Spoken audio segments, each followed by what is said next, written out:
मैत्रीं भजत अखिलहृज्जेत्रीं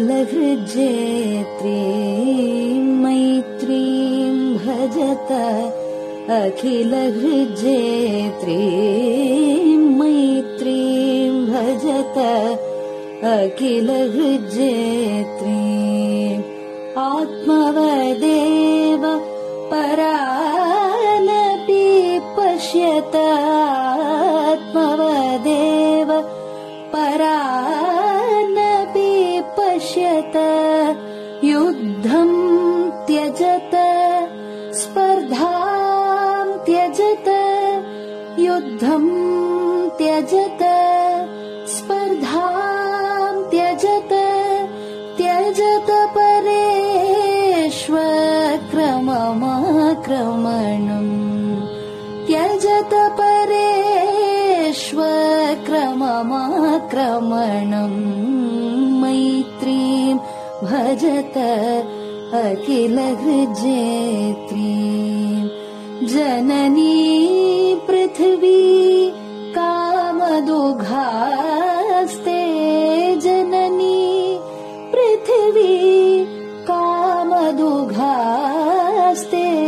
जनको देवः सकलदयाळुः जनको देवः सकलदयाळुः दाम्यतदत्त दयद्वं जनतां दाम्यतदत्त दयद्वं जनतां श्रेयो भूयात् सकलजनानां श्रेयो भूयात् सकलजनानां श्रेयो भूयात् सकलजनानां श्रेयो भूयात् सकलजनानां श्रेयो भूयात् सकलजनानां.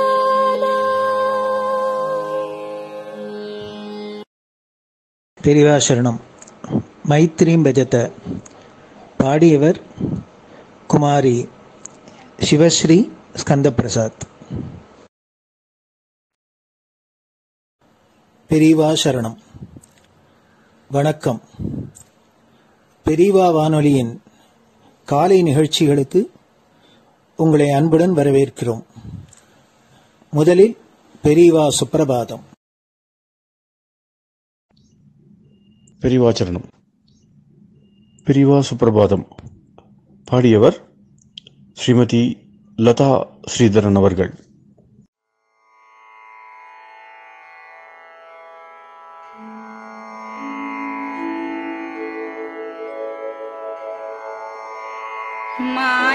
मायात्रियामासु निमीलिताक्षम् लोकत्रियामासु विनिद्रमेनम् लोकस्य रीत्या हि निबोधयामि साक्षात् गुरुं चन्दिरशेखरेन्द्रम् साक्षात् गुरुं चन्दिरशेखरेन्द्रम् प्रातः सरोजकुसुमानि विहाय निद्राम् बालारुणातपसुवर्णमयानि नित्यम् कूजन्मरालकलहं सरवैः स्तुवन्ति श्रीचन्द्रशेखर गुरो तव सुप्रभातम् श्रीचन्द्रशेखर गुरो तव सुप्रभातम् भृङ्गाश्च पीतमधुमत्तविलासिनिभिः युक्ताः सरोजवनजातसुरेणुपीताः त्वां स्तुवन्ति मधुरैः कलगुञ्जनैस्वैः श्रीचन्द्रशेखर गुरो तव सुप्रभातम् श्रीचन्द्रशेखर गुरो तव सुप्रभातम् ये लालवङ्गनवमालति मल्लिकाद्याः गन्धीनि नित्यममलानि लता सुमानि अर्चन्ति पल्लवकरैर्विनता गृहीत्वा श्रीचन्द्रशेखर गुरो तव सुप्रभातम् श्रीचन्द्रशेखर गुरो तव सुप्रभातम् तुभ्यं रसालकदलीपनसादिवृक्षा कूजन्द्विगङ्गनिवहैर्मधुरं स्तुवन्तः माद्वीकसङ्गमधुरं फलमुद्वहन्ति श्रीचन्द्रशेखर गुरो तव सुप्रभातम् श्रीचन्द्रशेखर गुरो तव सुप्रभातम् कावेरि वारिकृतमञ्जनपूतदेहा वेदादिमन्त्रनिवहैर्मुखरीकृताशा विप्रास्तुवन्ति सततं नतमस्तकात्माम् श्रीचन्द्रशेखर गुरो तव सुप्रभातम् श्रीचन्द्रशेखर गुरो तव सुप्रभातम् भक्ताश्च ते विहितकर्मचया विशुद्धाः भक्त्यार्जिताखिल विशिष्टफलैकहस्ताः त्वद्दर्शनमगकरं परिलब्धुकामाः श्रीचन्द्रशेखर गुरो तव सुप्रभातम् श्रीचन्द्रशेखर गुरो तव सुप्रभातम् भूत्यासितेन वपुषा भुविशैव तत्त्वम् शक्त्यार्पितेन मनसा वरशाक्ततत्त्वम् नारायणेति वदता वदनेन विष्णोः तत्त्वं त्वया प्रकटितं तव सुप्रभातम् तत्त्वं त्वया प्रकटितं तव सुप्रभातम् स्वामिन् पदाब्जमधुपा इव भक्तलोकाः सेवां विधातुमधुना तव जागरूकाः उत्तिष्ठ पङ्कजपदानि निधाय भूमौ पूर्वं वदामि विनतस्तव सुप्रभातम् पूर्वं वदामि विनतस्तव सुप्रभातम् इत्यष्टकं शुभकरं कलिकल्मषग्नम् भक्तेन केनचिदहो परिजल्पितं च उत्थाय जल्पति नरो विनतः प्रभाते सन्मङ्गलानि लभते बहुधातिशीघ्रम् सन्मङ्गलानि लभते बहुधातिशीघ्रम् सन्मङ्गलानि लभते बहुधातिशीघ्रम्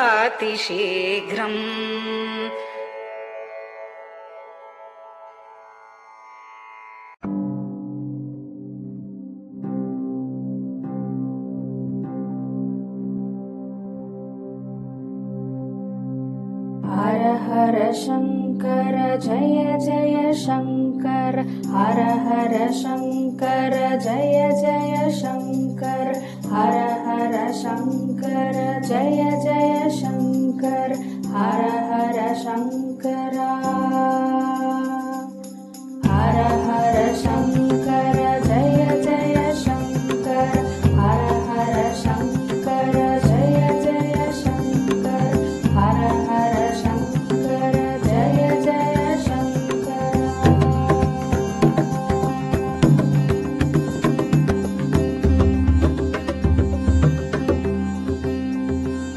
श्रुति स्मृति पुराणानां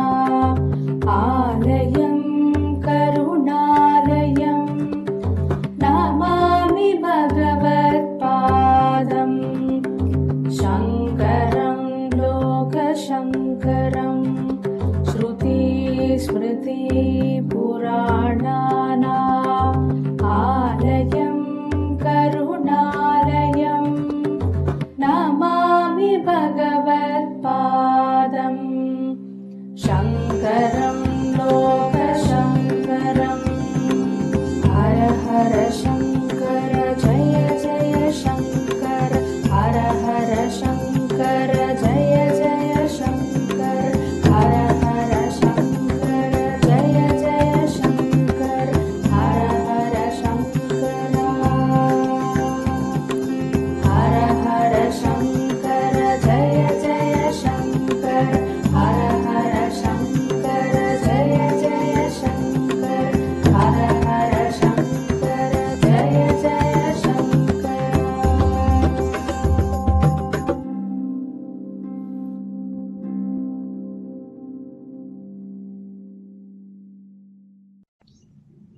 பெரிவாச்சரணம். பெரியவா கராவலம்பம். பாடியவர் ஸ்ரீமதி லதா ஸ்ரீதரன் அவர்கள்.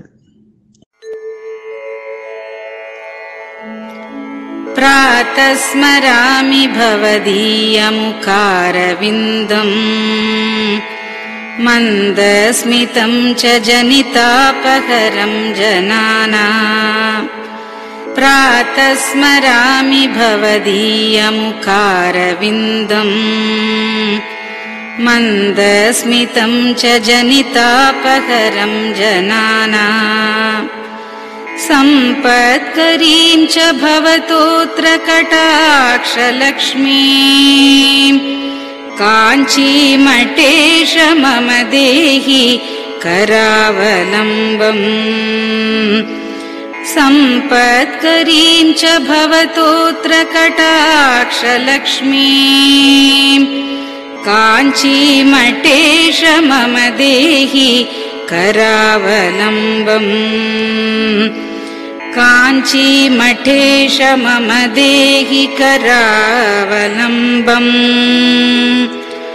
काञ्चीमठेश मम देहि करावलम्बम् काञ्चीमठेश मम देहि करावलम्बम्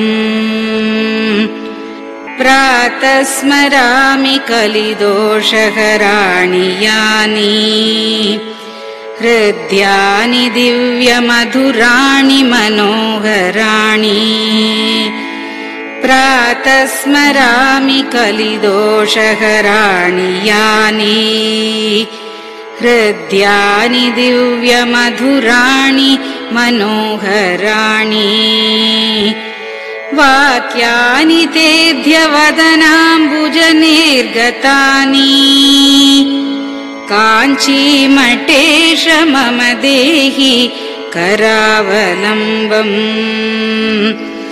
वाक्यानि तेऽध्यवदनाम्बुजनिर्गतानि काञ्चीमठेश मम देहि करावलम्बम् काञ्चीमठेश मम देहि करावलम्बम् काञ्चीमठेश मम देहि करावलम्बम्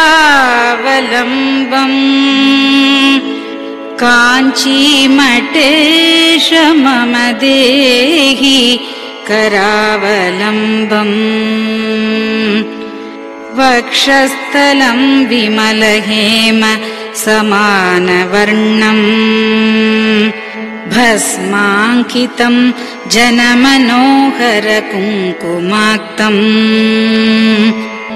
वक्षस्थलं विमलहेम समानवर्णम् भस्माङ्कितं जनमनोहर कुङ्कुमाक्तम् प्रातः स्मरामि भवतोऽत्र चिरं महात्मन् काञ्चीमठेश मम देहि करावलम्बम्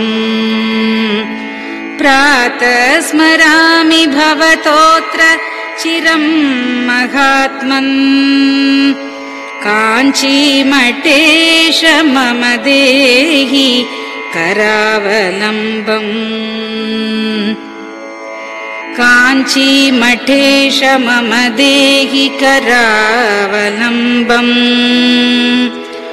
काञ्चीमठेश मम देहि करावलम्बम् काञ्चीमठेश मम देहि करावलम्बम् मत्तेभतुल्यगमनं च निरीक्ष्यतेऽद्य यात्वा वनान्तरमनन्तगजाश्च लीनाः मत्तेभतुल्यगमनं च निरीक्ष्यतेऽद्य यात्वा वनान्तरमनन्तगजाश्च लीनाः प्रातः स्मरामि गजराजगतिं तवेदम् काञ्चीमठेश मम देहि करावलम्बम् प्रातः स्मरामि गजराजगतिं तवेदम् काञ्चीमठेश मम देहि करावलम्बम्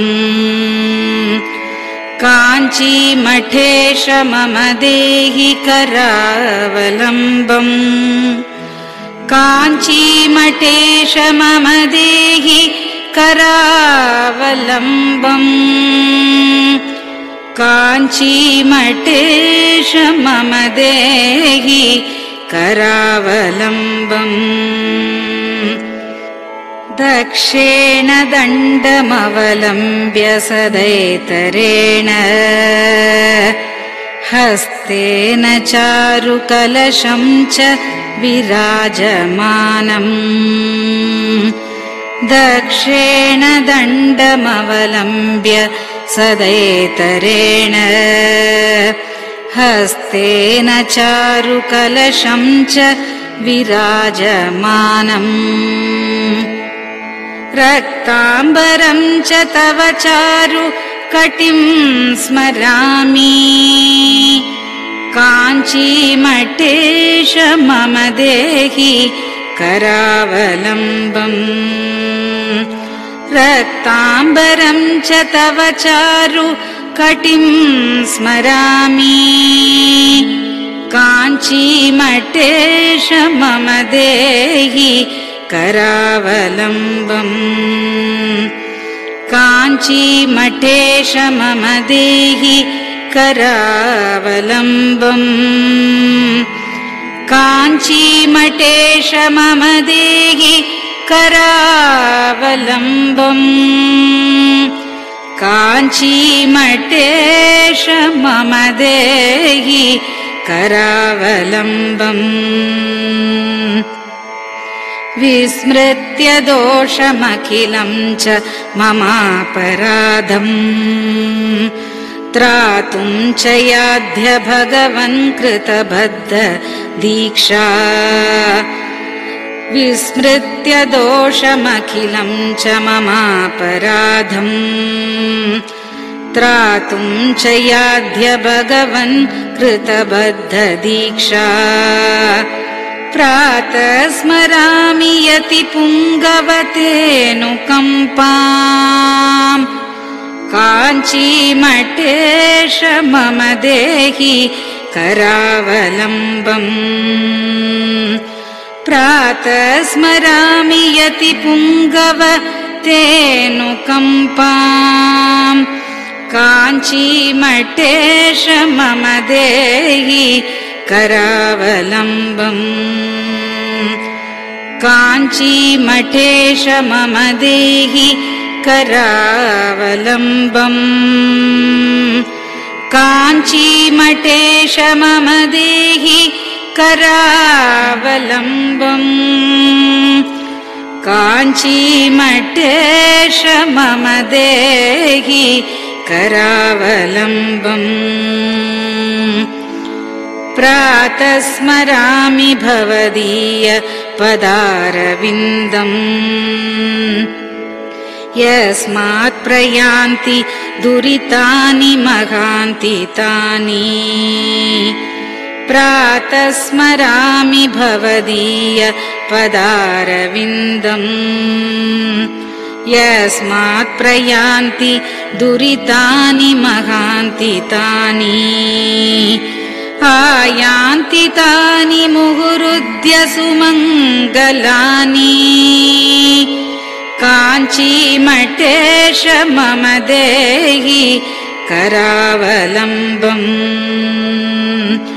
आयान्ति तानि मुहुरुद्य सुमङ्गलानि काञ्चीमठेश मम देहि करावलम्बम् काञ्चीमठेश मम देहि करावलम्बम् काञ्चीमठेश मम देहि करावलम्बम्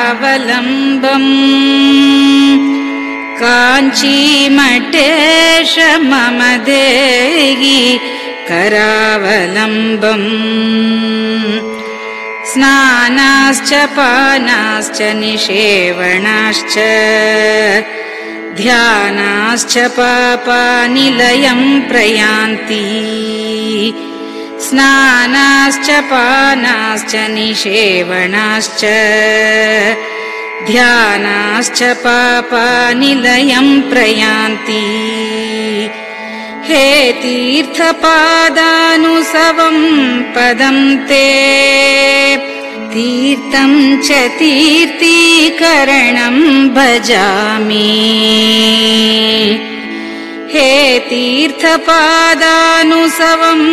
पदं ते तीर्थं च तीर्थीकरणं भजामि काञ्चीमठेश मम देहि करावलम्बम् काञ्चीमठेश मम देहि करावलम्बम्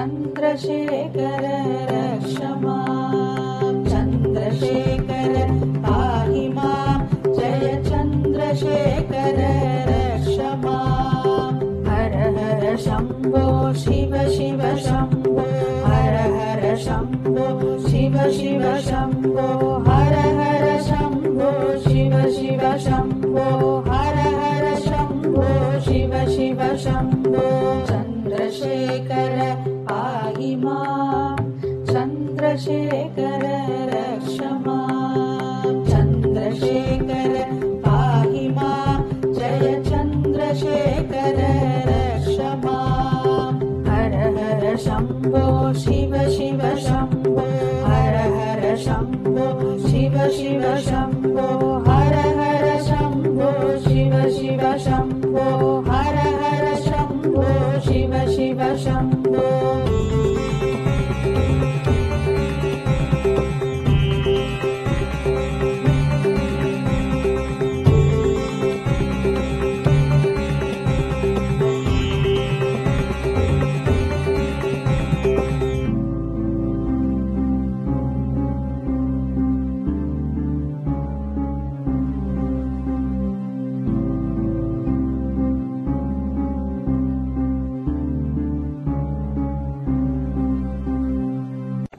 பெரியவா சரணம். பெரியவா வானொலி நேயர்களுக்காக இந்த கொரோனாங்கிற ஒரு கொடிய நோய் உலகை விட்டு போய் எல்லோரும் ஆரோக்கியமா சௌக்கியமா வாழறதுக்காக ஜெகத்குரு சங்கராச்சாரியர் ஸ்ரீ காஞ்சி காமகோடி பீடாதிபதி ஸ்ரீ சங்கர விஜயேந்திர சரஸ்வதி பாலபிரிவா இந்திராட்சி சிவகவச்சம் அப்படிங்கிற ஒரு ஸ்லோகத்தை பாராயணம் பண்ண சொல்லியிருக்கா. அதனால குரு ஆணைப்படி இந்த இந்திராட்சி சிவகவச்ச ஸ்லோகத்தை பெங்களூர் பசவங்குடி ஸ்ரீ சத்குரு வேத பாடசாலை அத்தியாபகர் பிரம்மஸ்ரீ டாக்டர் ஸ்ரீனிவாச சர்மா அவர்கள் தங்களோட மாணவர்களோட சொல்றத இப்ப பெரியவா வானொலியில ஒலிபரப்பப்படுறது. இத கேட்டாலே இது ஒலிக்கிற இடத்திலேருந்தே வியாதி முதலான சகல கஷ்டங்களும் போகும் அப்படின்னு மகாபெரிவாளும் சொல்லியிருக்கா, காஞ்சி ஆச்சாரியாலும் ஆணை பண்ணியிருக்கா. அதுபடி உங்களுக்கு இந்த இந்திராட்சி சிவகவச்ச ஸ்லோகம் வழங்கப்படுறது. பெரியவா சரணம். ஓம் ஸ்ரீ குருப்யோ நமஹ. ஹரிஹி ஓம். மகாகணபதயே நமஹ. வாக்தேவ்யை நமஹ. மாத்ருப்யோ நமஹ. பித்ருப்யோ நமஹ. ஆச்சார்யேभ्यो நமஹ. அதிதிதேவதாभ्यो நமஹ. श्री सद्गुरु परब्रह्म देवताभ्यो नमः.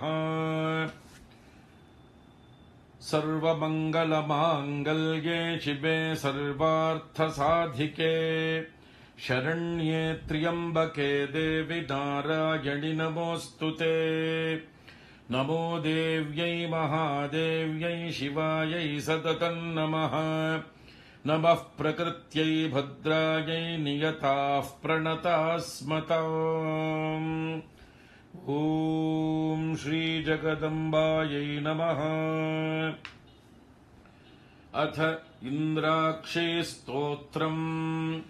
ॐ अस्य श्री इन्द्राक्षी स्तोत्रमहामन्त्रस्य शचीपुरन्दर ऋषिः अनुष्टुप् श्री इन्द्राक्षी देवता महालक्ष्मीर्बीजम् भुवनेश्वरी शक्तिः माहेश्वरी कीलकम्. श्री इन्द्राक्षी देवी प्रसाद सिद्ध्यर्थे जपे विनियोगः. ॐ अथ करन्यासाङ्गन्यासः. ॐ इन्द्राक्षीम् अङ्गुष्ठाभ्यां नमः.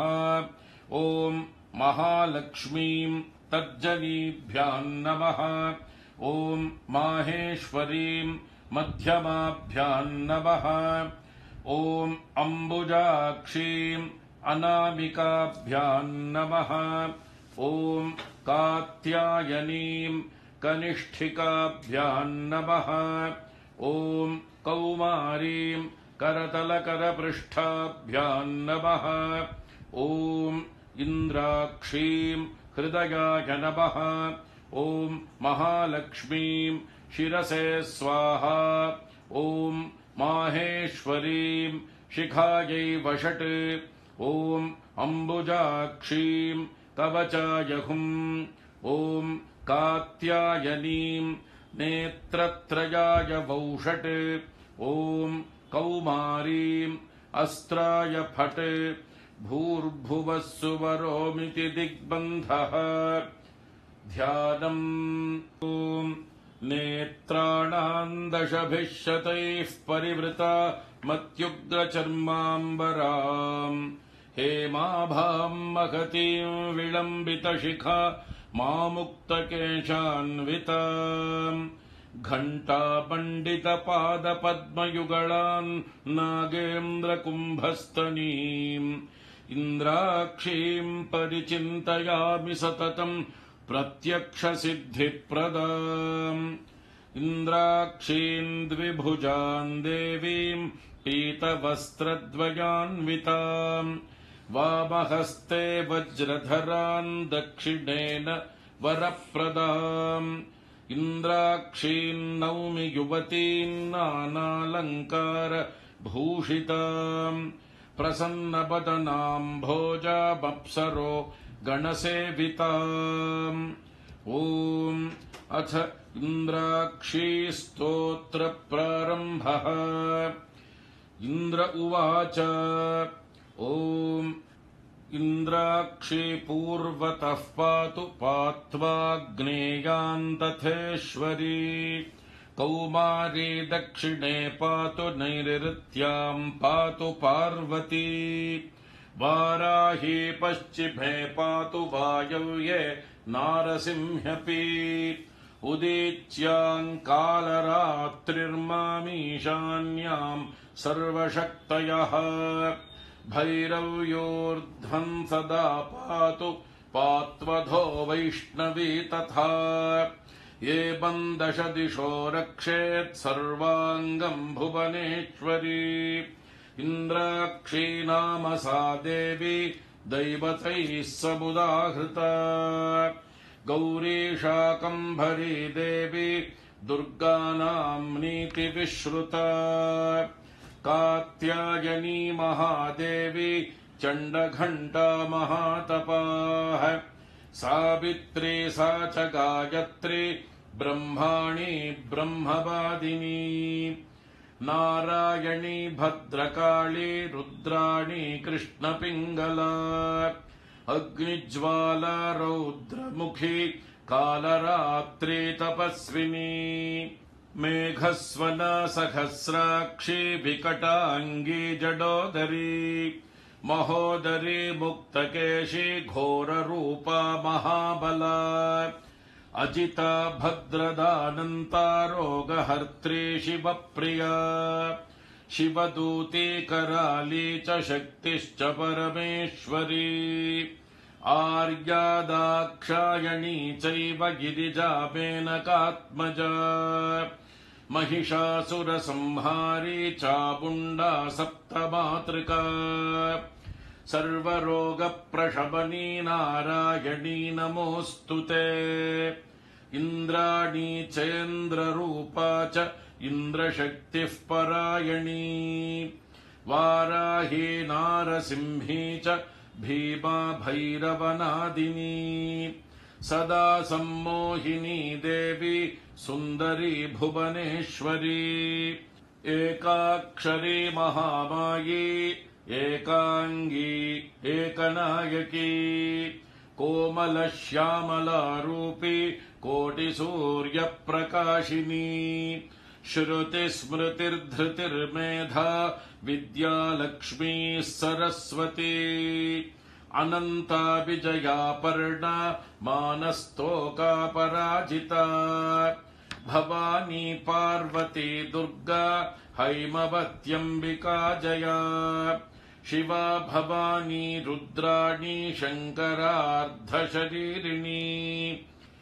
ऐरावत गजारूढा वज्रहस्ता धनुर्धरा ऐन्द्री देवी सदा कालम् शान्तिमाशु करोतु मे एतैर्नामपदैर्दिव्यैस्तुता शक्रेण धीमता आयुरारोग्यमैश्वर्यमपमृत्युभयापहम् क्षयापस्मारकुष्ठादि तापज्वरनिवारणम् शीतज्वरनिवारणमुष्णज्वरनिवारणम् सन्निज्वरनिवारणम् सर्वज्वरनिवारणम् सर्वरोगनिवारणम् सर्वशत्रुनिवारणम् महाभयनिवारणम् मनःक्लेशनिवारणम् शतमावर्तयेद्यस्तु मुच्यते व्याधिबन्धनात् आवर्तयन् सहस्रम् तु लभते वाञ्छितम् फलम् एतत् स्तोत्रम् जपेन्नित्यम् सर्वव्याधिविनाशनम् रणे राजभये चोरे सर्वत्र विजयी भवेत् सर्वमङ्गलमाङ्गल्ये शिवे सर्वार्थसाधिके शरण्ये त्र्यम्बिके गौरि नारायणि नमोऽस्तु ते त्रिपाद्भस्म प्रहरणस्त्रिशिरा रक्तलोचनः समे प्रीतः सुखम् दद्यात् सर्वमय पतिर्ज्वरः ज्वरं च ज्वरसारं च ज्वरातिसारमेव च सन्निपातज्वरं चैव शीतोष्णज्वरमेव च कौबेरं ते मुखं रौद्रं नन्दिमन्नन्दिमावह ज्वरं मृत्युभयं घोरं ज्वरं नाशय मे ज्वर ॐ भस्मायुधाय विद्महे रक्तनेत्राय धीमहि तन्नो ज्वरहरः प्रचोदयात् ॐ ज्वरराजाय विद्महे त्रिशिरस्काय धीमहि तन्नस्त्रिपात् प्रचोदयात् मृत्योस्तुल्यं त्रिलोकीं ग्रसितुमतिरसान्निःसृताः किन्नु जिह्वाः किं वा कृष्णाङ्घ्रिपद्मद्युतिभिररुणिता विष्णुपद्याः पदव्यः प्राप्ताः सन्ध्याः स्मरारे स्वयमुत नुतिभिस्तिस्रयित्यूह्यमानाः दिव्यैर्देव्यास्त्रिशूलक्षत महिषजुषो रक्तधारा जयन्ती मातर्मे मधुकैटभग्नि महिषप्राणापहारोद्यमे हेला निर्मित धूम्रलोचन वधे हे चण्डमुण्डार्दिनी निःशेषीकृत रक्तबीजदनुजे नित्ये निशुम्भापहे शुम्भध्वंसिनि संहराशु दुरितन् दुर्गे नमस्तेऽम्बिके अष्टौ भुजाङ्गीं महिषस्य मर्दिनीं सशङ्गचक्रां शरशूलधारिणीं तां दिव्ययोगीं सखजातवेदसीं दुर्गां सदाहं शरणं प्रपद्ये महिषमस्तकनृत्यविनोदनस्फुटरणन्मणिनूपुरमेखला जननरक्षणमोक्षविधायिनी जयतु शुम्भनिशुम्भनिषूदिनी ब्रह्माणी कमलेन्दुसौम्यवदना माहेश्वरी लीलया कौमारी रिपुदर्पणाशनकरी चक्रायुधा वैष्णवी वाराही घनघोर घर्घरमुखे दंष्ट्री च चक्रायुधा चामुण्डा गणनाथ रुद्रसहिता रक्षन्तु मां मातरः उद्धतौ मधुकैटभौ महिषासुरन्तु निहत्यतम् धूम्रलोचन चण्डमुण्डक रक्तबीज मुखांश्च तान् दुष्टशुम्भनिशुम्भमर्दिनि नन्दितामरवन्दिते बिष्टपत्रय पुष्टिकारिणि भद्रकाळि नमोऽस्तु ते लक्ष्मीप्रदानसमये नवविद्रुमाभां विद्या प्रदानसमये शरदिन्दुशुभ्राम् विद्वेषि वर्गविजयेऽपि तमालनिलां देवीं त्रिलोकजननीं शरणं प्रपद्ये ॐ महादेव्यै च विद्महे सर्वसिद्ध्यै च धीमहि तन्नो देवी प्रचोदयात् ॐ श्रीं मं महादेव्यै नमः इतीन्द्राक्षीस्तोत्रम् ॐ इन्द्राणीमासु नारिषु सुभगा महमश्रवम् नह्यस्य अपरम् च न जरसा परते पतिर्विश्वस्मादिन्द्र उत्तरः ॐ इन्द्राणीमासु नारिषु सुपत्नी महमश्रवम् नह्यस्य अपरम् च न जरसा परते पतिः ॐ श्री इन्द्राक्षी परमेश्वर्यै नमः ॐ शान्ति शान्ति शान्तिः हरिः ॐ श्रीगुरुभ्यो नमः। हरिः ओम्। महागणपतये नमः। वाग्देव्यै नमः। मातृभ्यो नमः। पितृभ्यो नमः। आचार्येभ्यो नमः। अतिथिदेवताभ्यो नमः। श्रीसद्गुरुपरब्रह्मदेवताभ्यो नमः। ओम्। अथ श्रीस्कान्दपुराणे ब्रह्मोत्तरखण्डस्थम् श्रीशिवकवचस्तोत्रम्। ॐ वागर्थाविपसम्पृक्तौ वागर्थप्रतिपत्तये जगतः पितरौ वन्दे पार्वती परमेश्वरौ। माता च पार्वती देवी पिता देवो महेश्वरः। बान्धवाः शिवभक्ताश्च स्वदेशो भुवनत्रयम्। मृत्युञ्जयाय रुद्राय नीलकण्ठाय शम्भवे अमृतेशाय शर्वाय महादेवाय ते नमः। ॐ श्रीसाम्ब सदाशिव परब्रह्मदेवताभ्यो नमः। अस्य श्रीशिवकवचस्तोत्रमहामन्त्रस्य ऋषभयोगीश्वर ऋषिः अनुष्टुप् श्रीसाम्ब सदाशिवो देवता। ह्रां बीजम् ह्रीं शक्तिः ह्रूं कीलकम् श्रीसाम्ब सदाशिव प्रीत्यर्थे शिवकवचस्तोत्र जपे विनियोगः। अथ करन्यासः। ॐ नमो भगवते ज्वलज्ज्वालामालिने। ॐ ह्रां सर्वज्ञशक्तिधाम्ने ईशानात्मने अङ्गुष्ठाभ्यां नमः।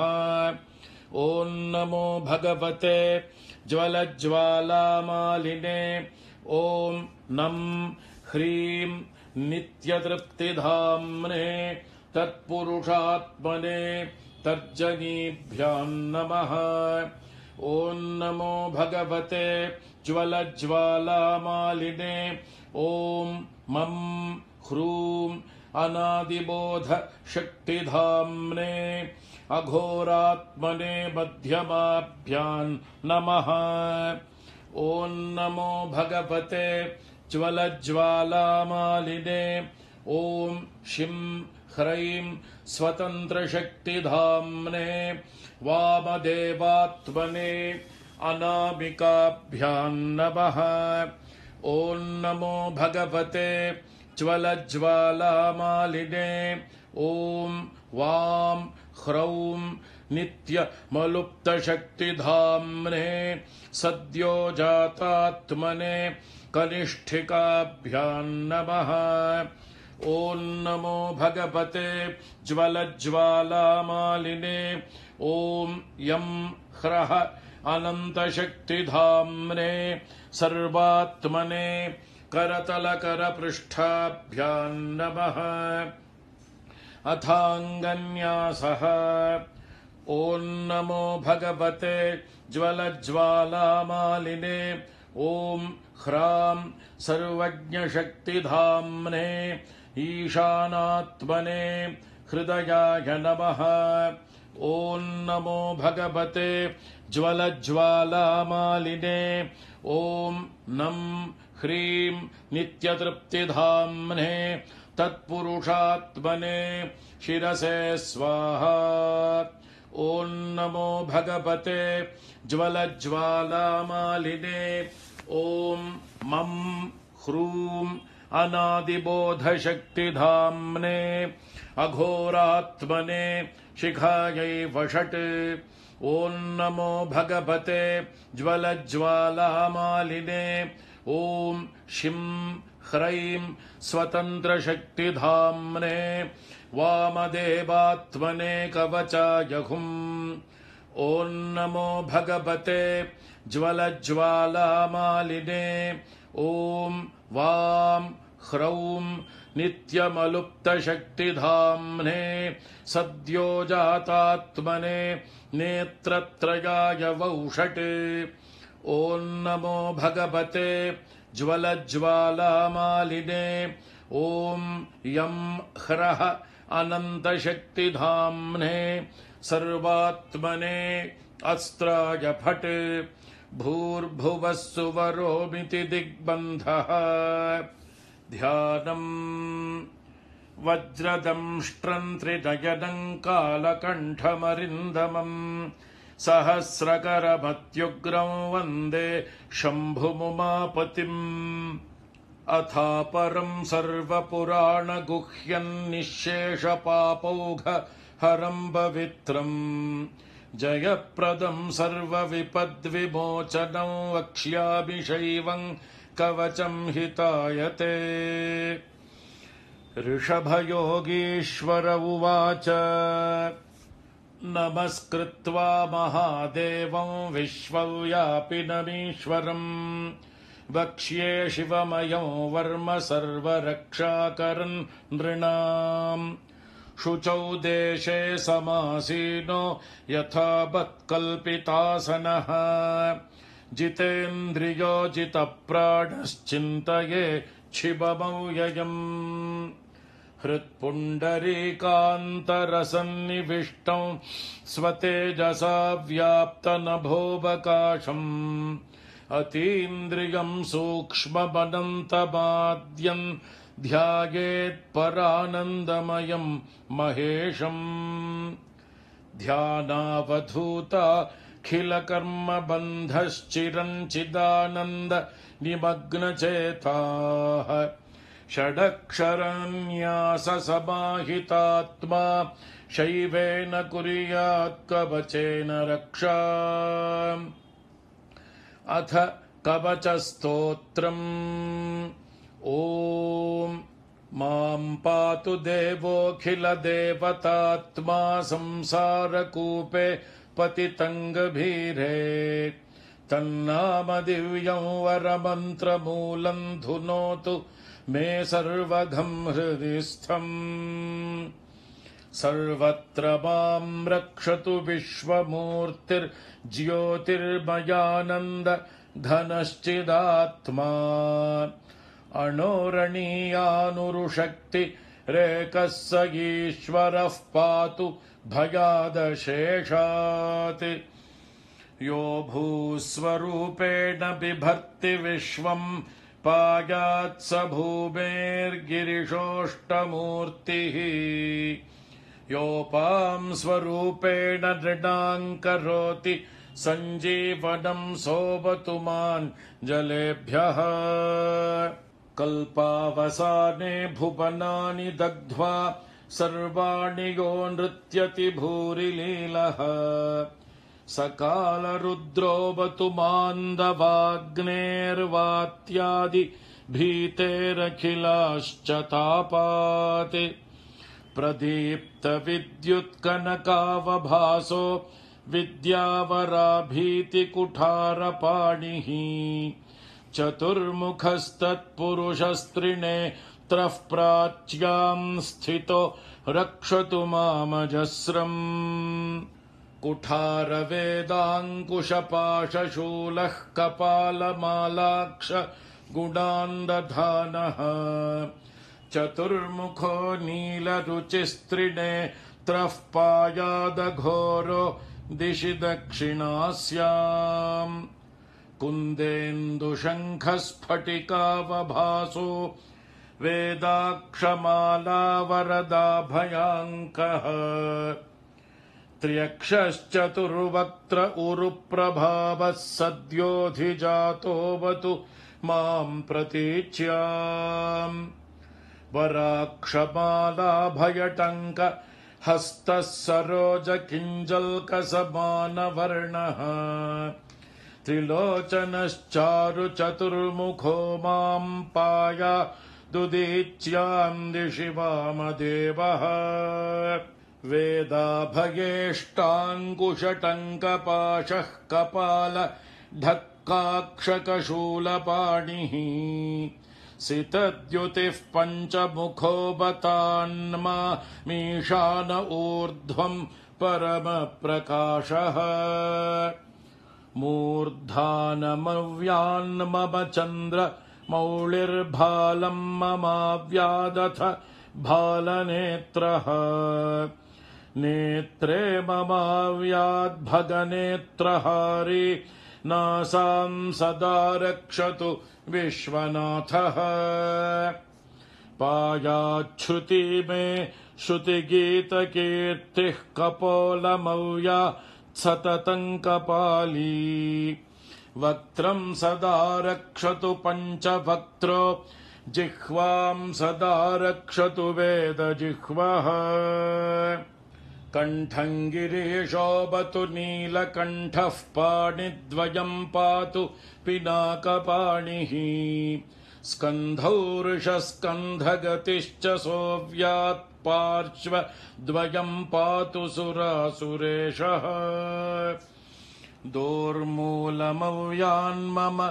धर्मबाहुर्वक्षस्थलं दक्षमखान्तकोऽव्यात् ममोदरं पातु गिरीन्द्रधन्वा मध्यं ममाव्यान्मदनान्तकारी हेरम्बतातो मम पातु नाभिं पायात् कटिन् धूर्जटिरीश्वरो मे स्मरारिरव्यान्मम गुह्यदेशं पृष्ठं सदा रक्षतु शूलपाणिः ऊरुद्वयं पातु कुबेरमित्रो जानुद्वयं मे जगदीश्वरो व्यात् जङ्घायुगं पुङ्गवकेतुरव्यात् पादौ ममाव्यात् सुरवन्द्यपादः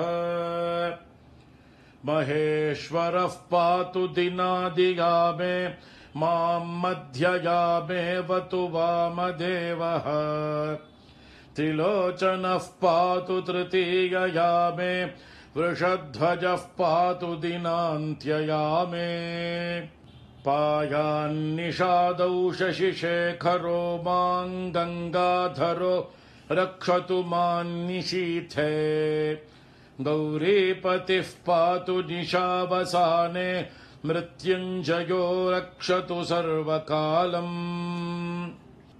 अन्तःस्थितं रक्षतु शङ्करो मां स्थाणुः सदा पातु बहिःस्थितं माम् तदन्तरे पातु पतिः पशूनां सदाशिवो रक्षतु मां समन्तात् तिष्ठन्तमव्याद्भुवनैकनाथः पाया ध्वरजन्तं प्रमथाधिनाथः वेदान्तवेद्योऽवतु मान्निषण्णं मामव्ययः पातु शिवशयानम् मार्गेषु मां रक्षतु नीलकण्ठः शैलादिदुर्गेषु पुरत्रयारिः अरण्यवासादिमहाप्रवासे पायान्मृगव्याधौदारशक्तिः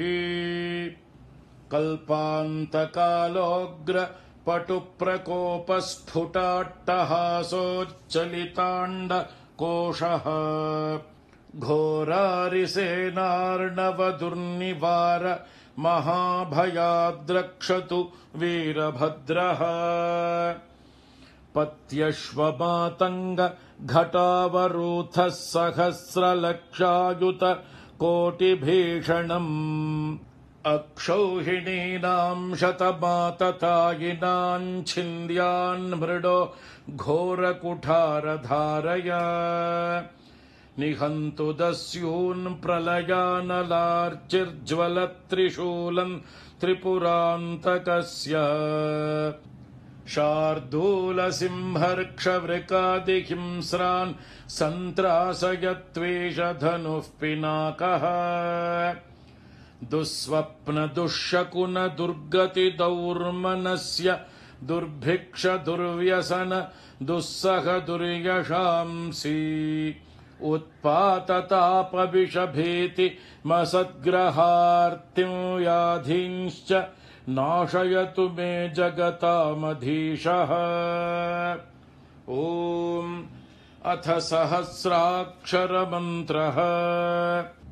ॐ नमो भगवते सदाशिवाय सकल तत्त्वात्मकाय सकल तत्त्वविदुराय सकल लोकैककर्त्रे सकल लोकैकभर्त्रे सकल लोकैकसंहर्त्रे सकल लोकैकगुरवे सकल लोकैकसाक्षिणे सकल निगम गुह्याय सकल वरप्रदाय सकल दुरितार्तिभञ्जनाय सकल जगदभयङ्कराय सकल लोकैकशङ्कराय शशाङ्कशेखराय शाश्वत निजाभासाय निर्गुणाय निरुपमाय निरूपाय निराभासाय निरामयाय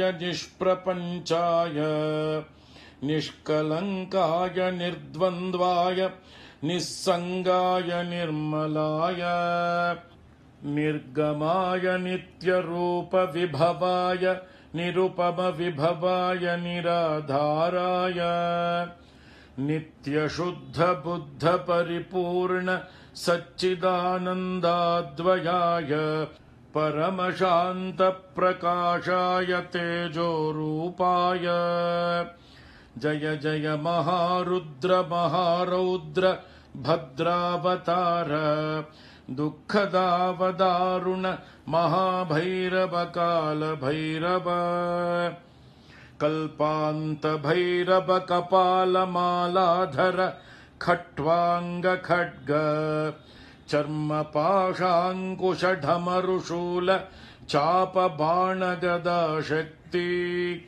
भिण्डिपालतोमरमुसलमुद्गर पट्टचपरशू परिघभुषण्डेशतघ्नि चक्राद्यायुधभीषणकर सहस्रमुखदंष्ट्राकरालवदन विकटाट्टहासविस्फाटित ब्रह्माण्डमण्डल नागेन्द्रकुण्डल नागेन्द्रहार नागेन्द्रवलय नागेन्द्रचर्मधर मृत्युञ्जय त्र्यम्बक त्रिपुरान्तक गंगाधर विरूपाक्ष विश्वेश्वर विश्वरूप वृषभवाहन विषभूषण सर्पभूषण विश्वतो मुख सर्वतो मां रक्ष रक्ष ज्वल ज्वल प्रज्वल प्रज्वल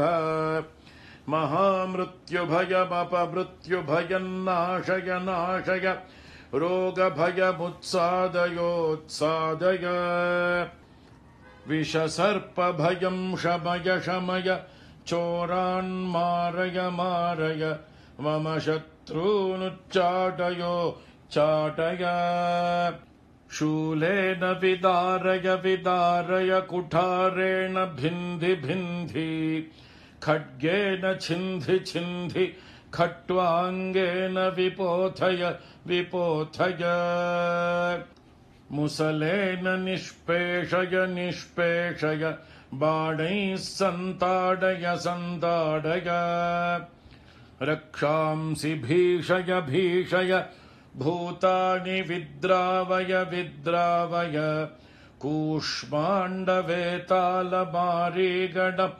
ब्रह्मराक्षसान् सन्त्रासय सन्त्रासय ममाभयं कुरु कुरु वित्रस्तं मामाश्वासयाश्वासय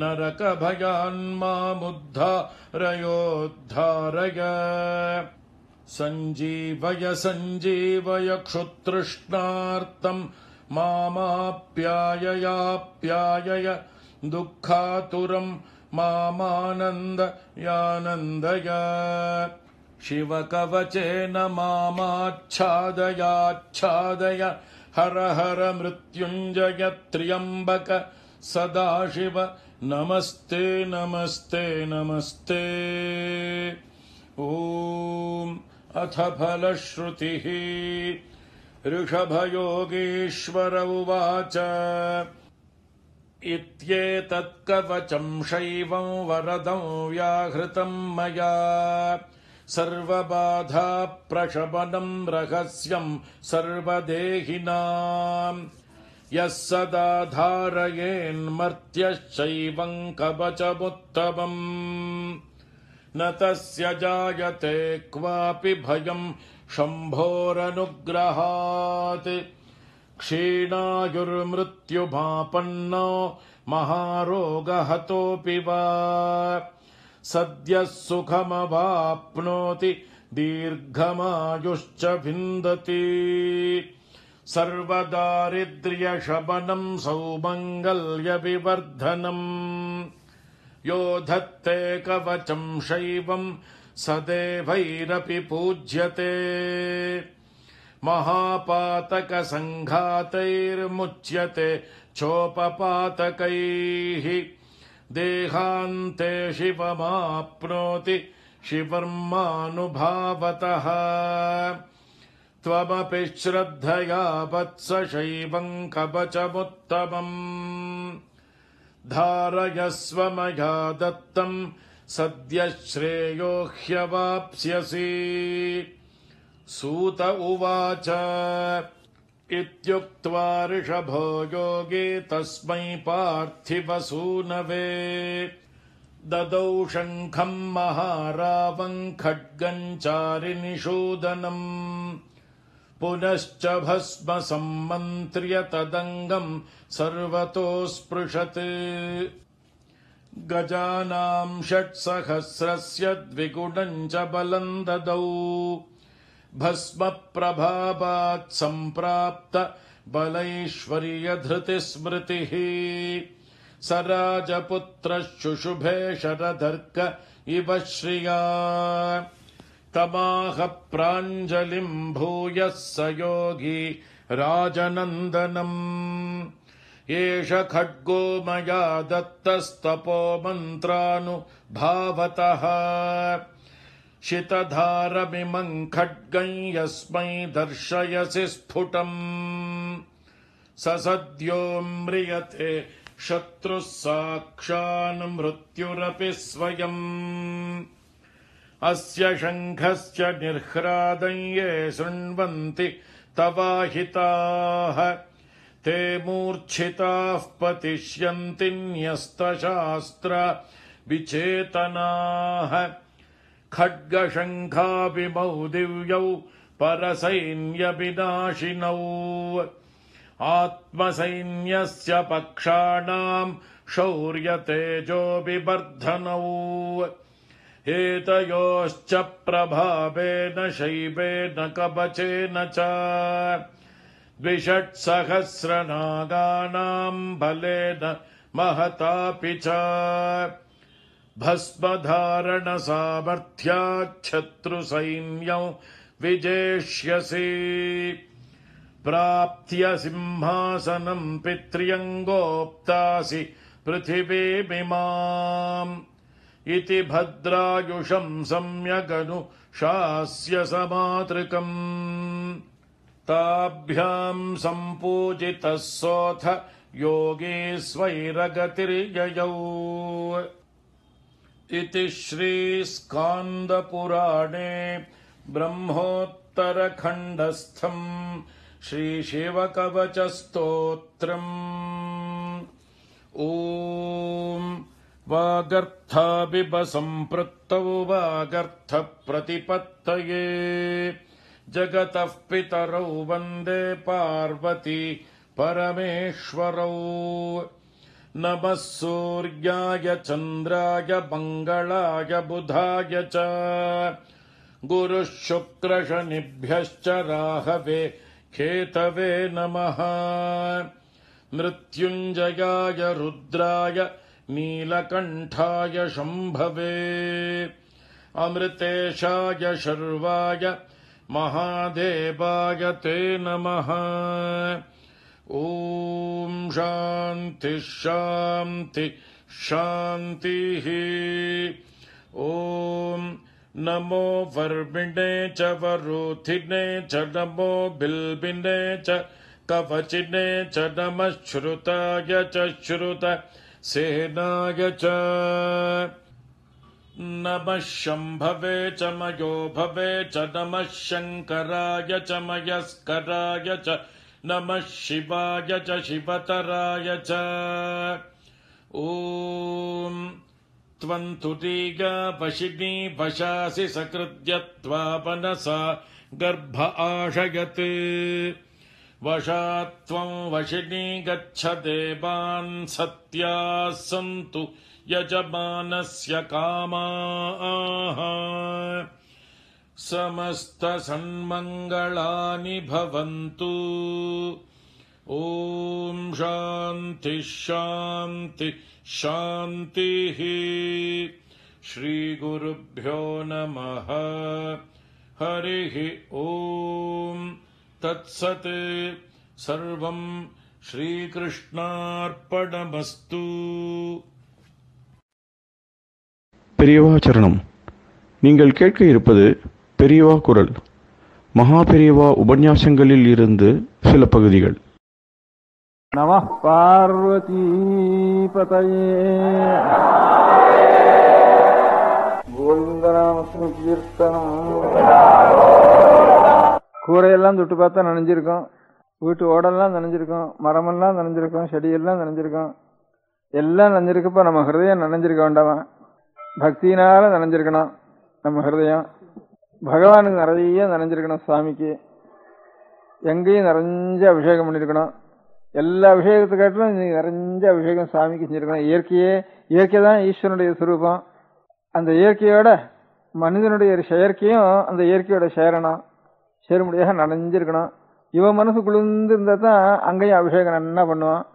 அந்த அபிஷேக தரிசனம் பண்றப்ப இவனுடைய ஹிருதயம் பக்தி ரசத்தினால இவன் குளிர்ந்துருக்கணும், எல்லாம் நனைஞ்சிருக்கணும் இன்னைக்கு. அப்படிங்கிறதுக்காகத்தான் ஆருத்ரம்னா நனைஞ்சதுன்னு அர்த்தம். ஆருத்ரங்கிற வார்த்தைக்கு நனைஞ்சதுன்னு ஒரே அர்த்தம் தான். இந்த பூர்ணமி இன்னைக்கு ஆருத்ரா நட்சத்திரம் என்னைக்கு வருதோ அன்னைக்கு உலகம் முழுக்க நனைஞ்சிருக்கு. ஆருத்ரா நட்சத்திரம் மாசம் ஆருத்ரா நட்சத்திரம் வருது. சித்திர மாசத்துலயும் வைகாசி மாசம் அப்பெல்லாம் பூர்ணிமையோட சேராது. பூர்ண சந்திரன் நிறைஞ்சாதான் அவனுடைய சந்திரனுடைய கிரணங்கள்னால மனசெல்லாம் குளிர்ந்துருக்கு, மனசு குளிர்றது.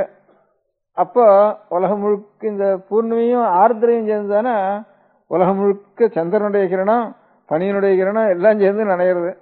அதனால அந்த சமயத்துல பகவான் ஸ்லோகஸ்வரூபியானதுனால சமஸ்த பிரபஞ்சம் ஈஸ்வர ஸ்வரூபமானதுனால அவனுக்கு நிறைஞ்ச அபிஷேகம் பண்ணணும். நம்ம மனசும் குளிர்ந்து இருக்கணும், நிறைஞ்சிருக்கணும்.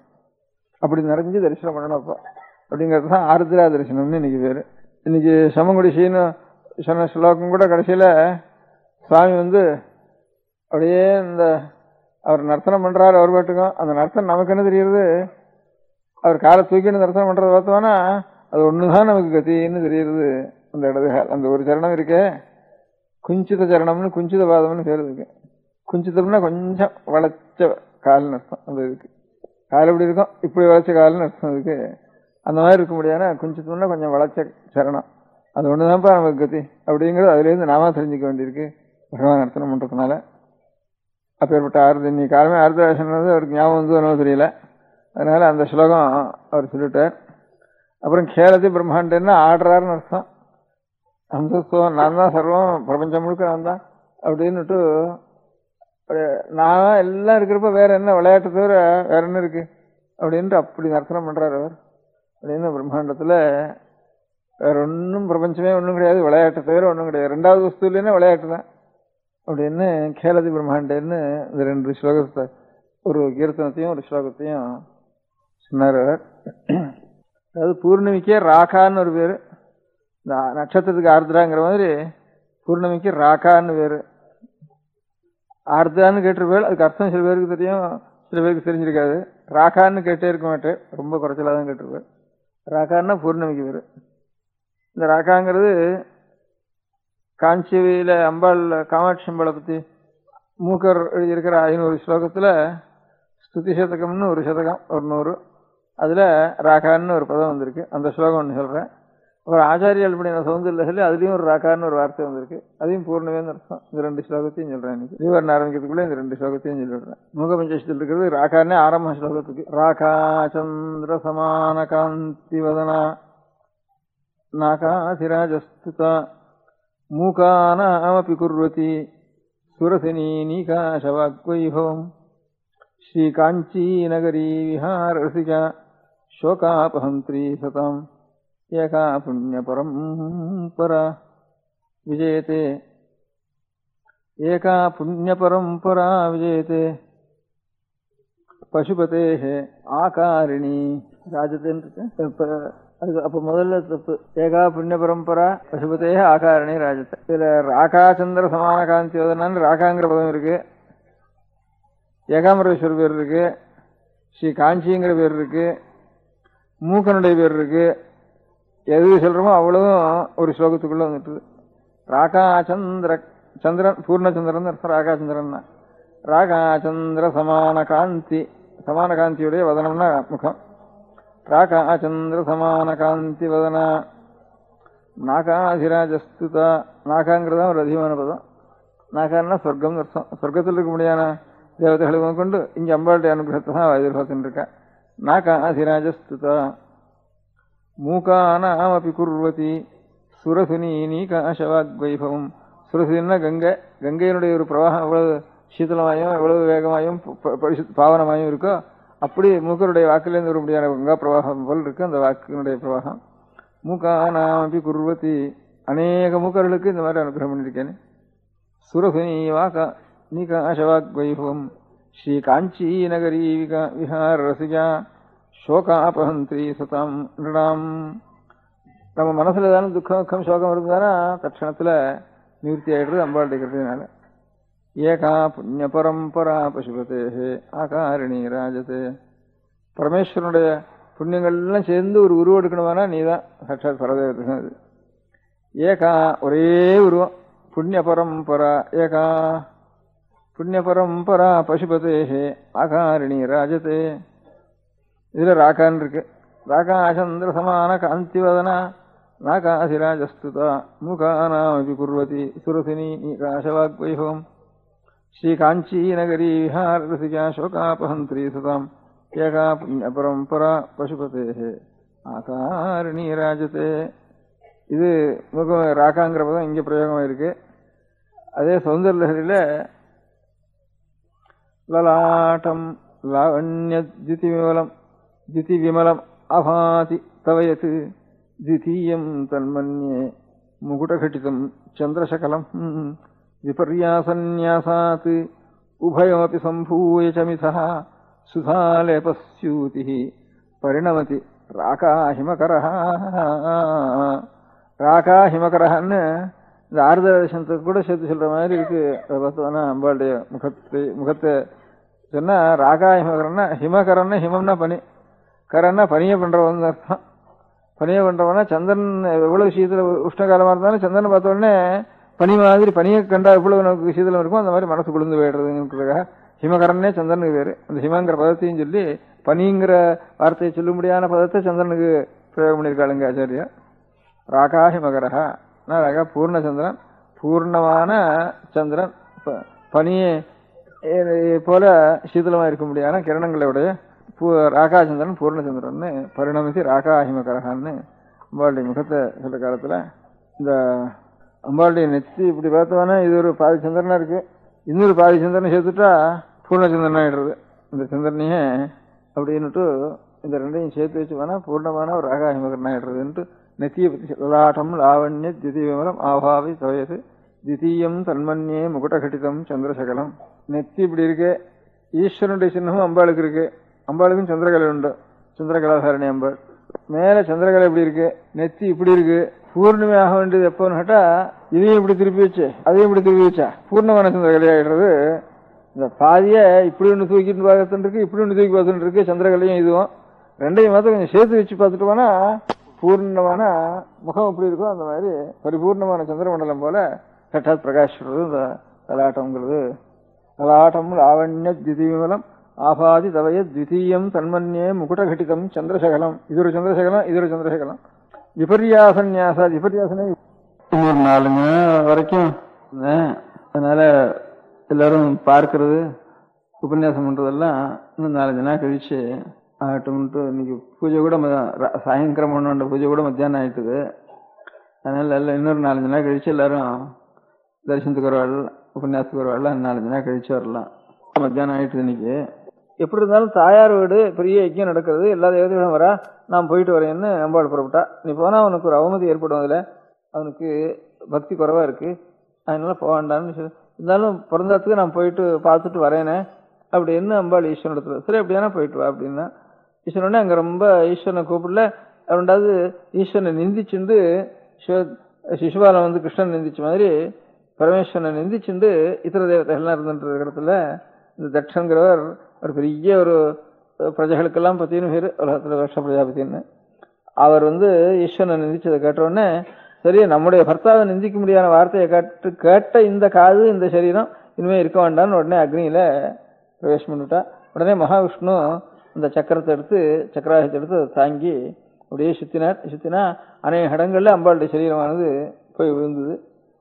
போய் விழுந்த இடங்கள்லாம் இப்ப பீடஸ்தானம்னுட்டு 50 பீடங்கள்னு 51 பீடம்னு இப்ப வடக்கு இருக்க முடியாத அநேக கஷேத்திரங்கள் சக்தி பீடங்கள்லாம் அந்த அகாராதிஷகாராந்தம் 50 பீடங்களாக போய் விழுந்ததுன்னு சொல்றது.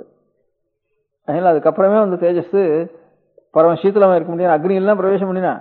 அதனால உடனே பரமேஸ்வர சங்கல்பத்தினால பகு சீதளமா இருக்க முடியாதுன்னா ஹிமம்னா பனின்னா உடனே பரமசீதளமா இருக்க முடியாதுன்னா ஹிமவானுடைய புத்திரியாக ஹிமத்கிரியுடைய புத்திரியாக ஆவிர்வவிச்சு, ஹிமத்கிரினா ஒவ்வொரு சமுத்திரத்துக்கு சமுத்திரராஜான்னு நமக்கு கண்ணுக்கு தெரியாம சமுத்திர ராஜா ஒருத்தருக்கு, பூமிக்கு பூமி தேவின்னு ஒருத்தர் இருக்கா, அது அதிஷ்டான தெய்வம்.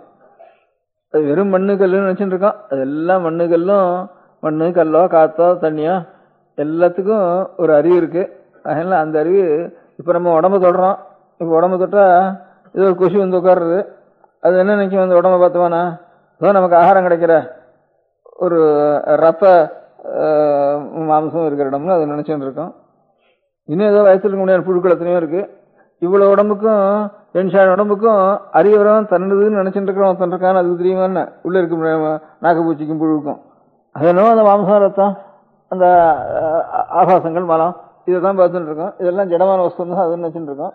இவ்வளவையும் நான் நினைச்சுட்டு இருக்க முடியாது ஒரு அறிவு ஒன்று இருக்குன்னுட்டு அதுக்கு இந்த நாகப்பூச்சிக்கும் உள்ள இருக்க முடியாத புழுவுக்கும் அதுக்கு தெரியாது. அந்த மாதிரி தான் நாமெல்லாம் இருந்துருக்கோம் இந்த பூலோகத்துல. அதனால இந்த பூமி முழுக்க தன்னுடைய சரீரமா நினைச்சுட்டு சட்சாத் பூமி தேவின்னு ஒருத்தருக்கா.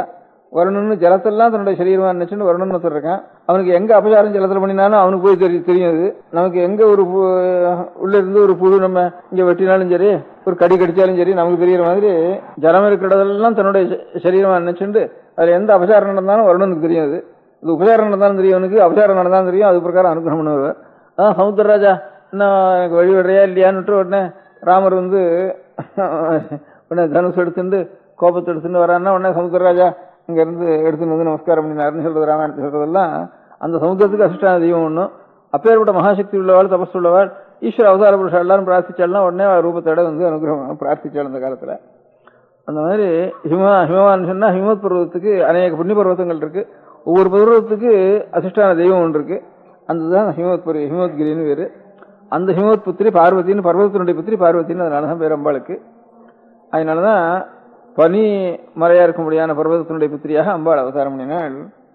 உடனே இவ்வளவு அக்னியில சரீரத்தை பிரவேசித்தனால உடனே பரமசீதலமா இருக்க முடியாத அந்த இடத்துல அம்பாளுடைய இது பண்ணணும்னு பரமேஸ்வர சங்கல்பம் ஏற்பட்டு, அதுக்கப்புறம் தான் அந்த அம்பாள் வந்து பரமேஸ்வரனையே நான் கல்யாணம் பண்ணிக்குவேன்னு பார்வதி தபஸ் பண்ணி அதுக்கப்புறம் தான் பார்வதி கல்யாணம் நடந்ததுன்ட்டு குமார சம்பவம்னு காளிதாசன், பெரிய மகாகவி காளிதாசனா இருக்கிறவன் ஒரு பெரிய காவியம் ராமனுடைய சரித்திரம் ரகுவம்சம்னு எழுதினா, அம்பாளுடைய சரித்திரம் அம்பாள் தபஸ் பண்ணி பரமேஸ்வரனை அடைஞ்சு சுப்பிரமணிய சுவாமி திரும்பி பார்வதி பரமேஸ்வராளுக்கு அவதாரம் பண்ணிட முடியான அந்த சரித்திரத்தை குமார சம்பவம்னுட்டு அது ராமாயணத்திலேயே வருது. ராமாயணத்துல வருதுன்னா ராமாயணத்துல வர முடியாத ராமனுடைய கதை, தசரதனுடைய கதை, அதுக்கப்புறம் அவளுடைய தோப்பனார் அஜனுடைய கதை, ரகுவனுடைய கதை, அதெல்லாம் சேர்த்து ரகுவம்சம்னு ராமாயணத்துல வரதெல்லாம் எழுதியிருக்க.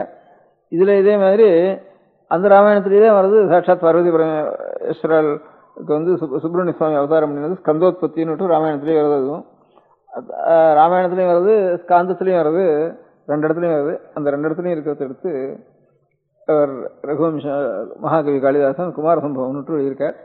இங்க பார்வதி விவாகம் பண்ணினாள்னு. அதனால சத்தின்னுட்டு அதனால பரமேஸ்வரன் சத்துபாகமே சத்தியா இருக்க முடியாத காட்ட முடியாது. பரமேஸ்வர அம்பாளுக்கு சந்தர்ப்பம் ஏற்பட்டு வச்சு பர்த்தாவனுடைய ஒரு இந்த சப்தத்தை நாம் கேட்டா அந்த சரீரத்தை வச்சுக்கொண்டான்ட்டு. அதனால அம்பாளை நாம் சத்தின்னு அம்பாளுக்கு பேரு. அவளை நாம் ஆராதிக்கிறது நாளைக்கு தைவழிக்கிறவன். அவளை நாம் ஆராதிக்கிறப்போ நாமும் நல்ல சீலம் நமக்கும் சரி, நம்ம குழந்தைகளுக்கும் சரி, நம்ம வம்சத்துக்கும் சரி நல்ல சீலம் இருக்கும்படியாக நாம் செய்யறதுதான் அம்பாளுக்கு மாவிளக்கு. அதனால அம்பாளுக்கு மாவிளக்கு போட்டு ஆராதிக்கிறோம். அம்பாளுக்கு நிறைய அபிஷேகத்துக்கு சீரம் கொடுக்குறோம். நம்மளால் ஆனது பிரார்த்திக்கிறோம்.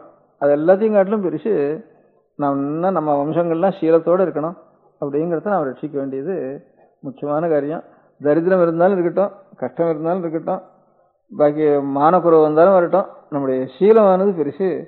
அதனால குணம் பெருசு, சீலம் பெருசு அப்படிங்கிறத நம்ம வம்சங்கள்லாம் சீலம் இருந்தால் தான் இந்த வம்சத்தில் பிறக்கிற குழந்தைகள் எல்லாரும், பிள்ளை குழந்தைகளோ பொன் குழந்தைகளோ எல்லாரும் நல்ல சீலத்தில் பிறந்தா தான் அது வாழையடி வாழையா நல்ல குணத்தோடு இருந்துட்டு க்ஷேமமாக இருக்கும். பாக்கியெல்லாம் எத்தனையோ வருது. நமக்கு சீலம் இல்லாத போனத்துக்கு மாத்திரம் நம்ம கஷ்டங்கள்லாம் நிவர்த்தி ஆகிறதா? அது ஒன்றும் இல்லை.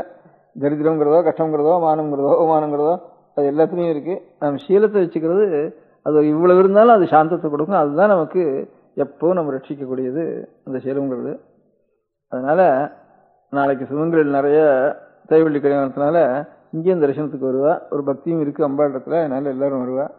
அதனால் அவளுக்கு எல்லாருக்கும் நாம் ஒரு சகாயம் பண்ணணும்.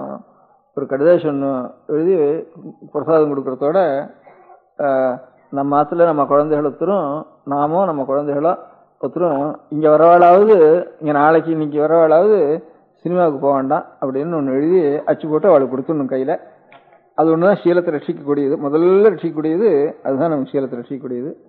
அதுக்கப்புறம் பீச்சுக்கும் ஒருத்தரும் போக வேண்டாம், இதுக்கும் ஒருத்தரும் போக வேண்டாம் அப்படிங்கிறது. இந்த ரெண்டு காரியமும் அந்த அனுகிரகத்தோட, இந்த குங்கும அனுகிரகத்தோட நம்ம சொன்னோம். அதுதான் நம்ம ரட்சிக்கக்கூடியது. இங்கே வரவாளாவது மிஞ்சிட்டோம் லோகத்தில். இன்னொன்று ரொம்ப தூரம் வீணா போயின்னு இருக்கு. அதனால வம்சங்களும் வீணா போகிறது, லோகத்துக்கும் அநேக கஷ்டங்கள் வருது, அநேக ஹிம்சைகள், அவமானங்கள், விஷவுகள், கஷ்டங்கள், இதெல்லாம் ரொம்ப விகாரங்கள்லாம் வருது. இந்த மாதிரி பாபங்கள்னால தான் நமக்கு ஏற்படுறது. அதெல்லாம் இல்லாமல் மடத்துக்கு வரவாளாவது இந்த மாதிரி இருக்கட்டும்னு நாளைக்கு பிரசாதத்தோட இந்த சினிமாவுக்கும் போக வேண்டாம், இந்த பீச்சுக்கும் போக வேண்டாம் அப்படின்னு ஒரு சின்ன வாக்கியத்தை எழுதி அதோட பிரசாதத்தோட சேர்த்து கொடுத்துடணும்னுட்டு ஒரு ஆசை எனக்கு. இப்போ முதல்ல செய்ய வேண்டியது அது. அதுக்கப்புறம் இந்த என்ன நம்ம கஷ்டம் இருந்தாலும் சரி, எத்தனையோ கஷ்டம் எத்தனையோ பேருக்கு வருது. அந்த மாதிரி கஷ்டங்களை நாம் இல்லாமே எத்தனையோ கஷ்டங்கள் வருது நமக்கு. இவ்வளவு நாம் பண்ணாமே எத்தனையோ கஷ்டம் வருது. குழந்தைகள் பெரியவளானவுடனே திரும்பியும் கல்யாணம் ஆகிற வரைக்கும் ஆற்றை விட்டு வெளியில் அனுப்ப வேண்டாம் அப்படிங்கிறது ரெண்டாவது. கல்யாணம் ஆனாலோ ஆகாதவளோ ஒருத்தரும் சினிமாவுக்கு போக வேண்டாம், பீச்சுக்கு போக வேண்டாம். நாளைக்கு இங்கே தரிசனத்துக்கு வரவா. இந்த குழந்தைகளுக்கு ரித்துவானத்துக்கு அப்புறம் வீட்டை விட்டு வெளியில் அனுப்ப வேண்டாம் அப்படிங்கிறது. ரித்துவானத்துக்கு அப்புறம் கல்யாணம் ஆகிற வரைக்கும் வீட்டு அனுப்பணும். அப்போ சீக்கிரத்தில் கல்யாணம் ஆகிடும்.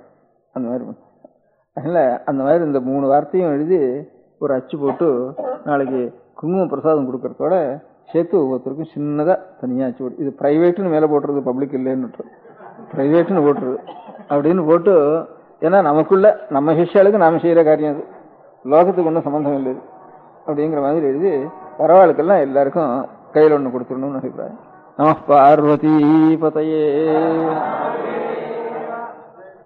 ஒரு 30-40 வருஷங்களுக்கு இது 1 ரூபா நோட்டு, 5 ரூபா நோட்டு இதெல்லாம் அதிகமாக கிடையாது. 100 ரூபா, 1000 ரூபா, 100 ரூபா இந்த மாதிரி அதிகமான பணத்துக்கு தான் நோட்டு போட்டு இருந்தா அந்த நாளில். அப்படி இருக்கிறப்ப ஒரு மலை ஒன்று இருந்தது. அந்த மலைக்கு அண்ணண்ட ஒரு இங்கிலீஷ் ராஜ்யம் இருந்தது. அந்த மலைக்கு இன்னண்ட ஒரு பிரெஞ்சு ராஜ்யம் ஒன்று இருந்தது. ரொம்ப நாளைக்கு முந்தி பிரெஞ்சுக்காரர்களுக்கு இன்னும் ஜாஸ்தி இந்த தேசத்துல ராஜ்யங்கள்லாம் இருந்த காலத்துல. அப்போ பிரெஞ்சுல எலெக்ஷன் நடக்கிறது உண்டு. அப்போ அந்த நாள்ல பிரிட்டிஷ்ல அவ்வளவு எலெக்ஷன்ல கலகங்கள் அராஜகங்கள்லாம் அதிகமாக கிடையாது. பிரெஞ்சுல தான் எலெக்ஷன்ல ரொம்ப கலகங்கள் அராஜகங்கள் ஜாஸ்தியாக நடந்துட்டு இருந்தது. அப்போ இந்த பிரெஞ்சு எல்லைக்கும் அண்ணண்ட பிரிட்டிஷ் எல்லைக்கும் ஒரு மலை ஒன்று இருந்தது நடுவில். இங்க ஒரு பெரிய மனுஷன் தான் பிரெஞ்சு எல்லையில. அவன்கிட்ட நிறைய பணம் இருந்தது. அந்த பணத்தெல்லாம் எலெக்ஷன் டயத்துல அடிக்கிறது, குத்துறது, வெட்டுறது, இருக்கிறத தூக்கிட்டு போய்டுறது, வீட்டெல்லாம் பலாத்காரமா கூடுறது, இப்படிலாம் பிரெஞ்சு ராஜ்யத்தில் பண்ணிட்டு இருந்தான். முல்ல இவன் இருக்கிற பணம் நல்ல பணக்காரனா இருக்கான். இந்த எலெக்ஷன் சமயத்துல இவன் பணத்தெல்லாம் பிடிங்கிண்டு விட்டு விடலான்னுட்டு ஜனங்கள் கூட்டம் கூட்டமா இவன் வீட்டை சுத்துறதுக்கு ஆரம்பிச்சது. அவன் வீட்டு பக்கத்துல கொல்லை பக்கத்துல மலை இருந்தது. இந்த மலையில போய் ஏறி மொல்ல ஏறி மலை உச்சியை தாண்டிட்டா அங்கப்புறம் பிரிட்டிஷ் போலீஸ்காரா இருக்கா. அங்க ஒன்றும் இந்த எலெக்ஷன்கார இந்த ஊருக்காரா வர முடியாது, பிரெஞ்சு கலகக்காரெல்லாம் வர முடியாது. அவனுக்கு ஒரு 10-20 லட்சம் ரூபா இருந்தது.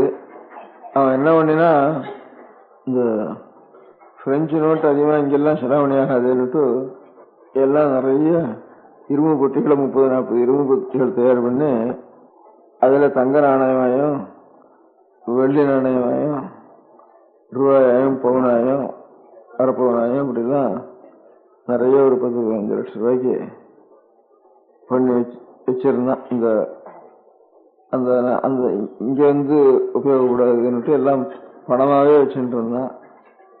அவன் அத்தனை ரூபாயும் மூட்டை கட்டிண்டு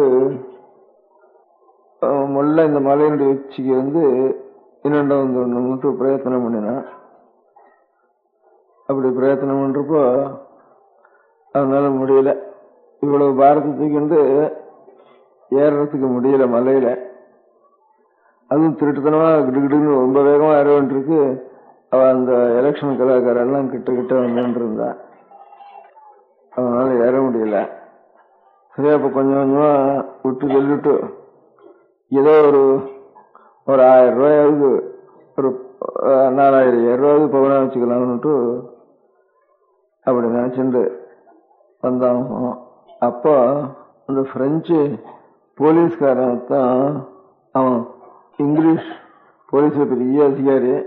அவன் போலீஸ்காரர்களுக்கு சொல்லி நினைச்சு எங்கால நிறைய லட்சக்கணக்கில் இங்கிலீஷ் நோட் இருக்குன்னுண்ட, அதுக்கு வேணும் பணம் கிடைக்குமான்னுட்டு போய் விசாரிச்சுட்டு வான்னுட்டு சொல்லி நினைச்சேன்.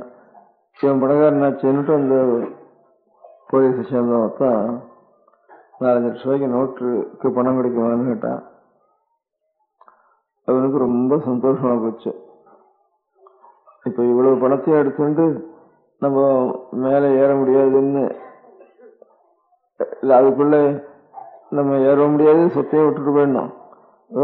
ஆசைப்பட்டு 1 லட்சம் 2 லட்சத்துக்கு எடுத்தா கூட அதுவும் தூக்கிண்டு போறதுக்குள்ள வந்து சத்துருக்கள் வந்து நம்ம இழுத்துட்டு வந்துடுவா, பிடிச்சி இழுத்து கீழே போட்டுடுவா. அதனால இந்த பணத்தை எடுத்துட்டு போக முடியாது.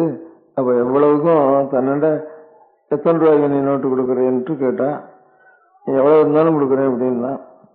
அப்ப தன்னுடைய சொத்துக்கு முழுக்க நோட்டாவே பண்ணி அப்படியே அந்த நோட்டை துணியில சொல்லிட்டு மலை மேலே ஏறி அக்கறைக்கு போயிட்டான். அவ்வளவு பணமும் அவனுக்கு இதே நாணயமா இருந்தா அதை ரசிச்சுன்னு இருக்க முடியாது, தனக்கு உபயோகப்பட முடியாது. எல்லாம் நோட்டா மாத்தி விட்டுறதுனால அங்க வந்து தனக்கு மலை மேல ஏறி மலைக்கு அக்கறையில போய் சூக்கியமா அங்க போய் உடனே அதெல்லாம் திரும்பியும் நோட்டுகள்லாம் வச்சுட்டு பேங்க்லயோ மாத்திட்டு மட்டும் ரொம்ப க்ஷேமமா வியாபாரம் பண்ணிட்டு சௌக்கியமா இருந்தான் அப்படின்ட்டு ஒரு கதை சொல்றது. அதாவது நமக்கு பெரிய ஆபத்தா இருக்கிறப்போ நிறைய பணம் இருக்கு, அதே காசும் பணமா இருக்கு, செப்பு காசும் வெள்ளி காசும் தங்க காசுமா இருக்கு.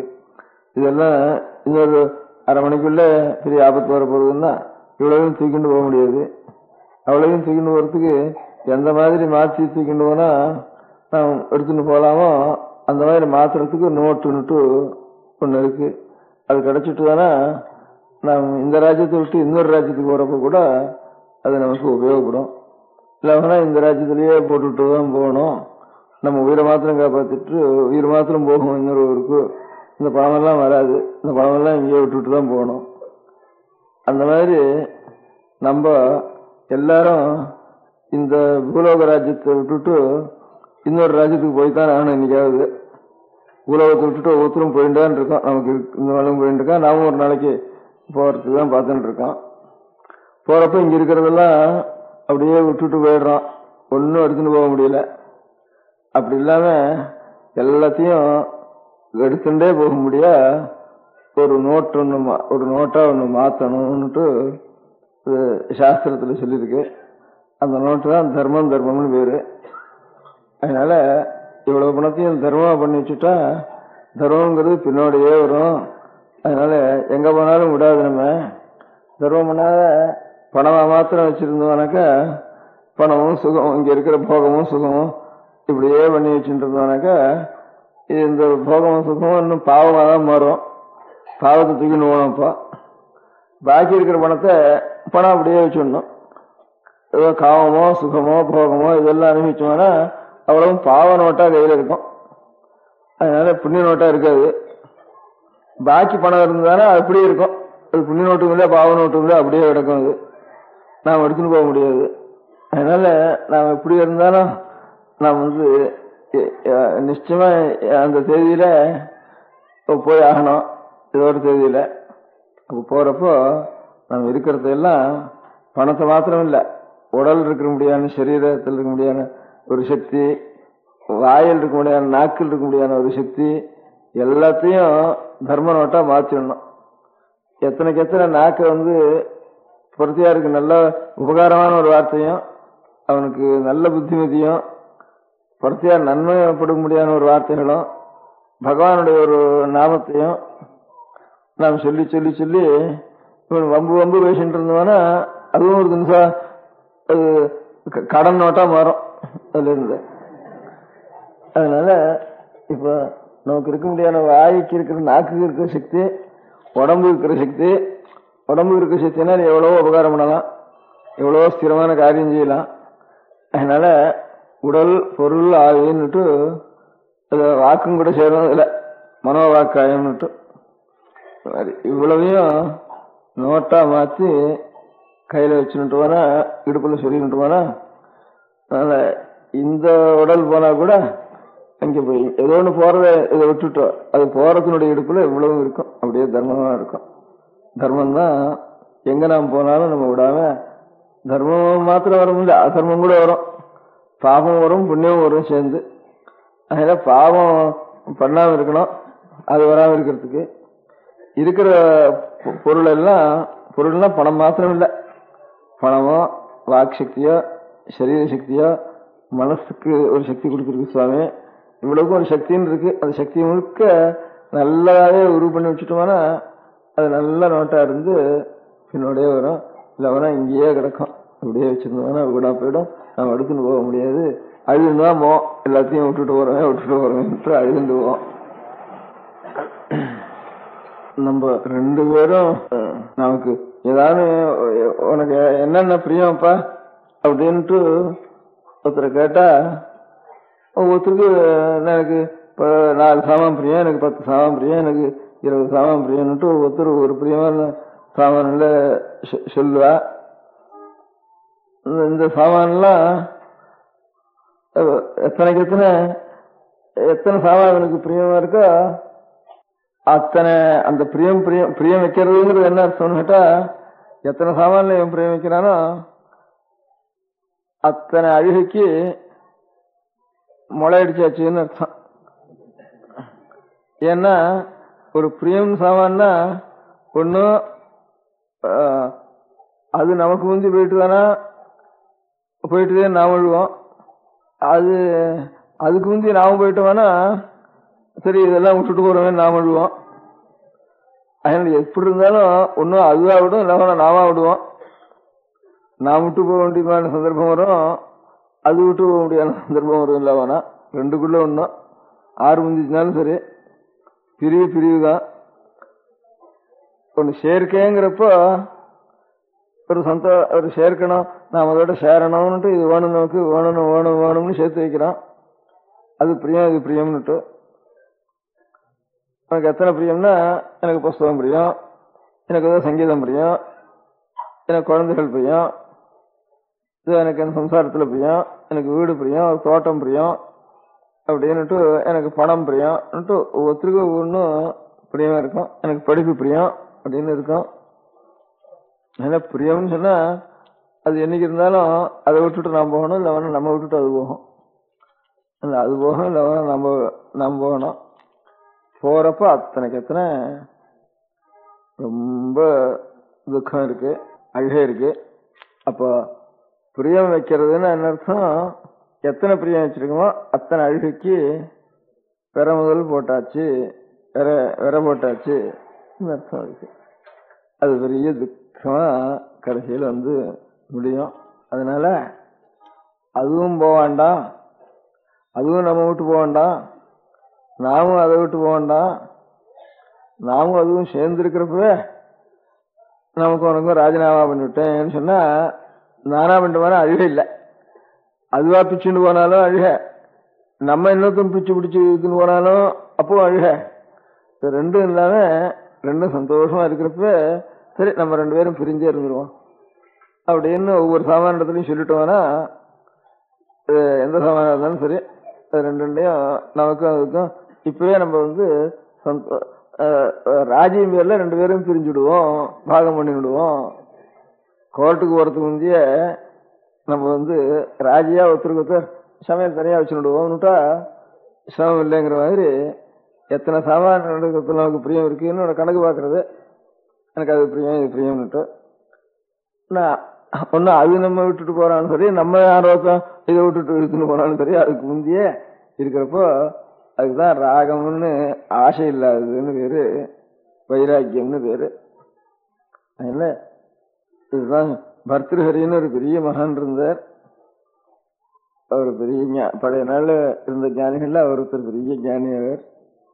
அவரெல்லாம் சம்ஸ்கிருதத்திலேயே ஸ்லோகங்கள் எழுதியிருக்கார், சதகங்கள்னு எழுதியிருக்கார் நிறைய.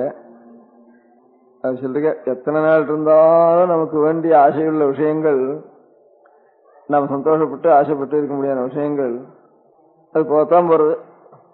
அவசியம் யாதார சிரதரம் உஷித்வாபி விஷயாக.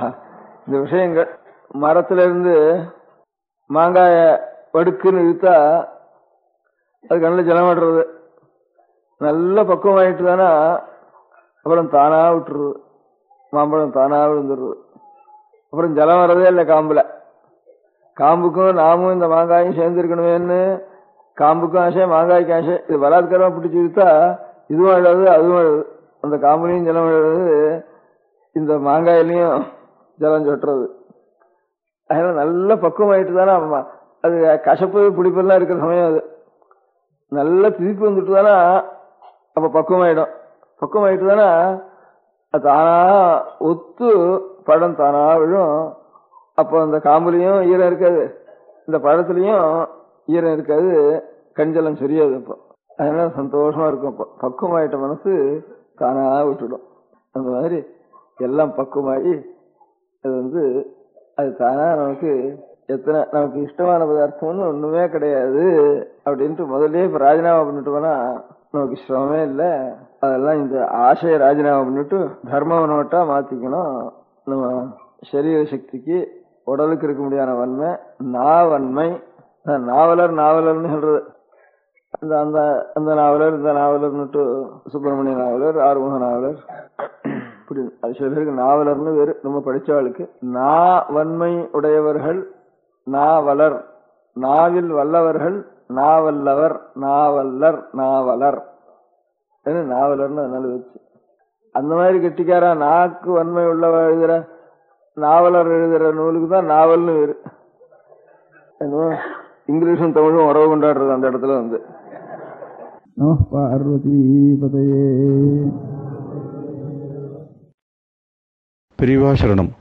அடுத்த நிகழ்ச்சி நித்திய குரு பாதுகா பூஜை. शुक्लाम्भरधरम् विष्णुम् शशिवर्णम् चतुर्भुजम् प्रसन्नवदनम् ध्यायेत् सर्वविघ्नोपशान्तये. ममोपात्त समस्त दुरितक्षयद्वारा श्री परमेश्वर प्रीत्यर्थम् गुरुप्रसाद सिद्ध्यर्थम् गुरुप्रीत्यर्थम् गुरुपादपूजाम् अद्य करिष्ये। गुरुर्ब्रह्मा गुरुर्विष्णुर्गुरुर्देवो महेश्वरः गुरुः साक्षात् परब्रह्म तस्मै श्रीगुरवे नमः। अपारकरुणासिन्धुम् ज्ञानदम् शान्तरूपिणम् श्रीचन्द्रशेखरगुरुम् प्रणमामि मुदान्वहम्। सदाशिवसमारम्भाम् शङ्कराचार्यमध्यमाम् अस्मदाचार्यपर्यन्ताम् वन्दे गुरुपरम्पराम्. எல்லோரும் குருவை பெரிவாளை தியானம் பண்ணிண்டு அர்ச்சனை பண்ணுவோம். அஷ்டோத்திரம். பெரியவா அஷ்டோத்திரம் பல அஷ்டோத்திரங்கள் இருக்கு. அதுல எளிமையா சுலபமா எது இருக்கோ அதை நான் இப்ப சொல்றேன். எல்லோரும் இதை கேட்டுண்டே திருப்பி சொல்ல முடிஞ்சுபா சொல்லி சொல்லி பெரியவாளுக்கு பாதத்துல ஒவ்வொரு புஷ்பத்தை அர்ச்சனை பண்ணலாம். ओम श्री कांची कामकोटि पीठाधीश्वराय नमः. श्रीमच्चंद्रशेखरेन्द्र सरस्वती गुरुभ्यो नमः. सन्यासाश्रम शिखराय नमः. काषाय दंडधारिणे नमः. सर्वपीठापहारिणे नमः. स्वामिनाथ गुरवे नमः. करुणासागराय नमः. जगदाकर्षण शक्तिमते नमः. सर्वचराचर हृदयस्थाय नमः. ओम भक्त परिपालक श्रेष्ठाय नमः. धर्म परिपालकाय नमः. श्री जयेन्द्र सरस्वत्याचार्याय नमः. श्री विजयेन्द्र सरस्वती पूजिताय नमः. शिवशक्ति स्वरूपाय नमः. भक्ताभीष्ट प्रदायकाय नमः. ब्रह्मण्य पोषकाय नमः. ब्रह्म विष्णु शिवैक्य स्वरूपाय नमः. कांची क्षेत्रवासाय नमः. कैलाश शिखरवासाय नमः. स्वधर्म परिपोषकाय नमः. चातुर्वर्ण संरक्षकाय नमः. लोकरक्षण संकल्पाय नमः. ओम ब्रह्मनिष्ठापराय नमः. सर्वपापहराय नमः. धर्मरक्षक संतुष्टाय नमः. भक्तार्पितधन स्वीकर्त्रे नमः. सर्वोपनिषत् सारज्ञाय नमः. सर्वशास्त्रगम्याय नमः. सर्वलोक पितामहाय नमः. भक्ताभीष्ट प्रदायकाय नमः. ब्रह्मण्य पोषकाय नमः.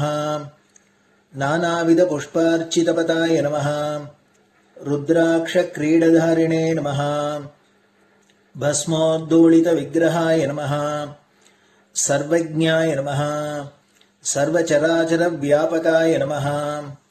अनेक शिष्य परिपालकाय नमः. मनश्चाञ्चल्य निवर्तकाय नमः. अभयहस्ताय नमः. भयापहाय नमः. यज्ञपुरुषाय नमः. यज्ञानुष्ठान रुचिप्रदाय नमः. यज्ञसम्पन्नाय नमः. यज्ञसहायकाय नमः. यज्ञफलदाय नमः. यज्ञप्रियाय नमः. उपमानरहिताय नमः. स्फटिक तुलसी रुद्राक्ष हारधारिणे नमः. चातुर्वर्ण समदृष्टये नमः. ऋग्यजुस्साम अथर्वणादि चतुर्वेद संरक्षकाय नमः. दक्षिणामूर्ति स्वरूपाय नमः. जाग्रत् स्वप्न सुषुप्ति अवस्थातीताय नमः. कोटि सूर्यतुल्य तेजोमय शरीराय नमः. साधु संग संरक्षकाय नमः. अश्वगज गोपूजा निर्वर्तकाय नमः. गुरुपादुक पूजा तुरंतराय नमः. कनकाभिषिक्ताय नमः. स्वर्ण बिल्वदल पूजिताय नमः. सर्वजीव मोक्षदाय नमः. मूकवाक्तान निपुणाय नमः. नेत्र दीक्षादानाय नमः. द्वादशलिंग स्थापकाय नमः. गान रसप्रियाय नमः. ब्रह्मज्ञानोपदेशकाय नमः. सकलकलासिद्धिताय नमः. चातुर्वण्यपूजिताय नमः। अनेकभाषा संभाषण कोविताय नमः। अष्टसिद्धिप्रदायकाय नमः। ओम श्री शारदामठसुस्थिताय नमः। नित्यान्नदान सुप्रीताय नमः। प्रार्थना मात्र सुलभाय नमः। पादयात्राप्रियाय नमः। नानाविध मतपंडिताय नमः। श्रुतिस्मृतिपुराणज्ञाय नमः। देवयक्ष किन्नर किंपुरुष पूज्याय नमः। श्रवणानन्दकरकीर्तये नमः। दर्शनानन्दाय नमः। अद्वैतानन्दभरिताय नमः। अव्याच करुणामूर्तये नमः। शैव वैष्णवादिमान्याय नमः। श्री शंकराचार्याय नमः। दण्डकमण्डलोहस्ताय नमः। वीणा मृदंग सकलवाद्यनाथस्वरूपाय नमः। रामकथारसिकाय नमः। वेद वेदांग आगमादि सकलकला सतस्प्रवर्तकाय नमः। हृदय गुहाशयाय नमः। शतरुद्रीय वर्णितस्वरूपाय नमः। केदारेश्वरनाथाय नमः। अविद्यानाशकाय नमः। निष्कामकर्मोपदेशकाय नमः। लघुभक्तिमार्गोपदेशकाय नमः। लिंगस्वरूपाय नमः। सालग्रामसूक्ष्मस्वरूपाय नमः। कालड्यां शंकरकीर्तिस्तंभ निर्माणकर्त्रे नमः। जितेन्द्रियाय नमः। शरणागतवत्सलाय नमः। श्रीशैलशिखरवासाय नमः। डमरुकनाद विनोदाय नमः। वृषभारूढाय नमः। दुर्मदनाशकाय नमः। आभिचारिक दोषहर्त्रे नमः। मिताहाराय नमः। मृत्युमोचकशक्त्याय नमः। श्रीचक्रार्चन तत्पराय नमः। दासानुग्रहकारकाय नमः। अनुराधा नक्षत्रजाताय नमः। सर्वलोकख्यातशीलाय नमः। वेंकटेश्वर चरणपद्म षट्पदाय नमः। श्री महात्रिपुरसुंदरी समेत श्री चंद्रमौलीश्वर पूजाप्रियाय नमः। श्रीमच्चंद्रशेखरेन्द्र सरस्वती सद्गुरु परब्रह्मणे नमः। गुरुभ्यो नमः। परमगुरुभ्यो नमः। परमेष्टिगुरुभ्यो नमः। परात्परगुरुभ्यो नमः। गुरुपरम्पराभ्यां नमः। गुरुपादुकाभ्यां नमो नमः. அடுத்தது ஊதுபத்தி இருந்தா அதை காமிச்சு தூபம், நெய் தீபம் இருந்தா காமிச்சு அதை நெய் தீபம் தீபம் காமிச்சுட்டு நைவேத்தியம் வெத்தலைப்பாக்கு பழம் இதுலேருந்து ஆரம்பிச்சு அவளுக்கு எது சௌரியமோ அதுபடி நைவேத்தியம் பண்ணலாம். அதுக்கு அடுத்தது கற்பூர ஹாரத்தி பண்ணி எல்லோரும் பிரதட்சிண நமஸ்காரம் பண்ணி பெரியவாள்கிட்ட பிரார்த்தனை பண்ணிண்டு எல்லோரும் க்ஷேமமா இருக்கணும், லோகம் பரம மங்களமா சௌக்கியமா இருக்கணும், எல்லோரும் வியாதி வெக்க இல்லாத ஆயுராரோக்கிய ஐஸ்வர்யத்தோட சாந்தம் அமைதியோட ஞான வைராக்கியத்தோட எல்லோரும் நல்லவர்களாயிருந்து நன்மையை அடையணும்னு பிரார்த்தனை பண்ணி இந்த பூஜையை தினம் செய்யலாம். குரு பிரம்மா குருர் விஷ்ணுர் குருர் தேவோ மகேஸ்வரः குரு சாட்சாத் பரபிரம்ம தஸ்மை ஸ்ரீ குரவே நமः. அபார கருணா சிந்தும் ஞானதம் சாந்தரூபிணம் ஸ்ரீ சந்திரசேகர குரும் பிரணமாமி முதான்வகம். சதாசிவ சமாரம்பாம் சங்கராச்சாரிய மத்யமாம் அஸ்மதாச்சாரிய பர்யந்தாம் வந்தே குரு பரம்பராம். குரு பாத பூஜை நிறைவடைஞ்சது. பெரியவா சரணம். திருச்சிற்றம்பலம். நிலை பெறுமாறு எண்ணுதியேல் நெஞ்சே நீவா நித்தலும் எம்பிரானுடைய கோயில் புக்கு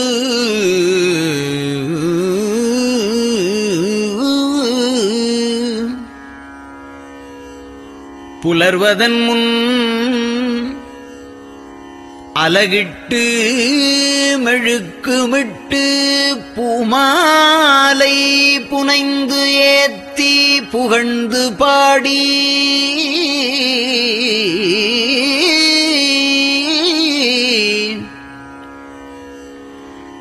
தலையாரக் கும்பிட்டு கூத்தும் ஆடி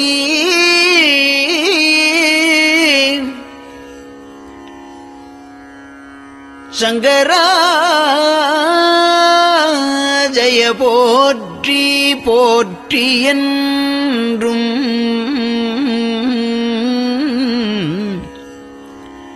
அலைபுனல் சேர் செஞ்சடையம் ஆதி என்றும் ஆரூரா என்றென்றே அலரானில்லே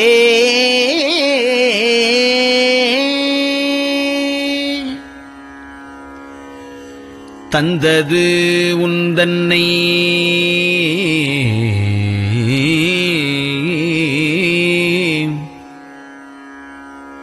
கொண்டது எந்தன்னை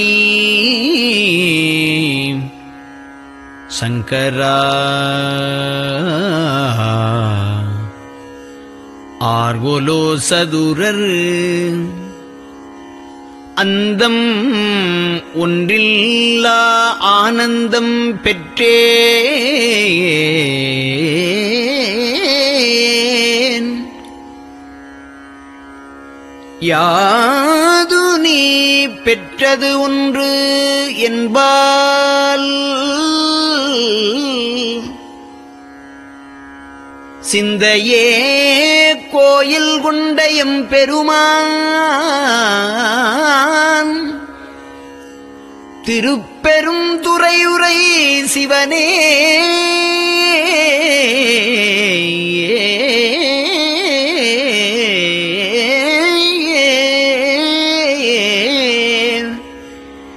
எந்த ஈசா உடல் இடம் கொண்டாய் யான் இதற்கு இலன் ஓர் கைமாறே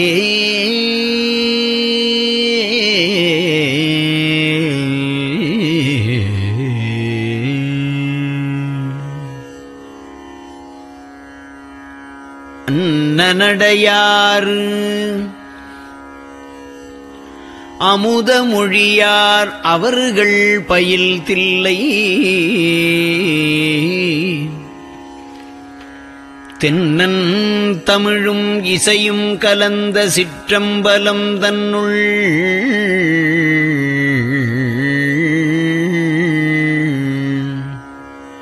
பொன்னும் மணியும் நிறந்த தலத்து புலித்தோல் பியர்க்கிட்டு மின்னின் இடையாள் உமையாள்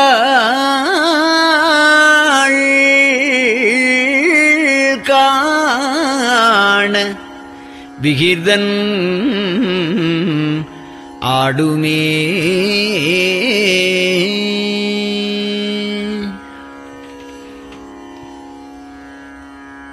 நெட்டையிலா உடல் நீத்து என்னை ஆண்ட நிகரிலா வண்ணங்களும்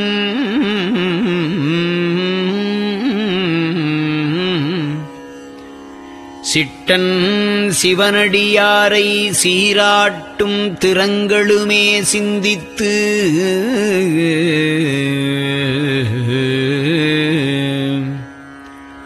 அட்டமூர்த்திக்கு என் அகம் நெகவூரும் அமிழ்தனுக்கு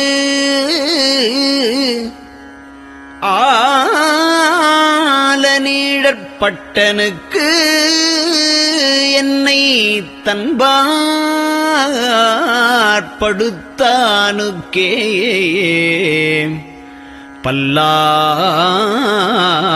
பல்லாண்டு கூறுதுமே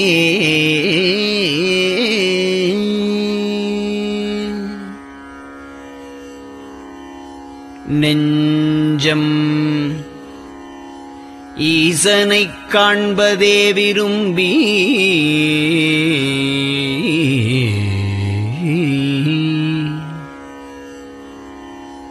நிரந்தரம் திருவாக்கினில் நிகழ்வது அஞ்செழுத்துமே ஆக ஆளுடைய அம்மை செம்மலர் கைகுவித்து அருளி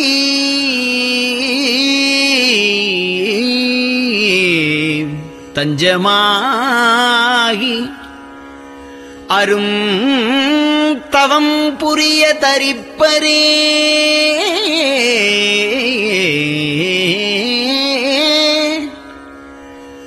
அவள் தனிப்பெரும் கணவர்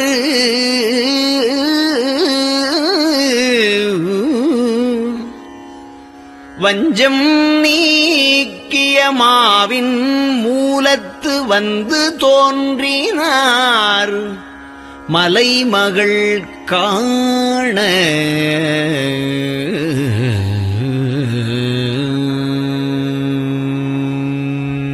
திருச்சிற்றம்பலம்.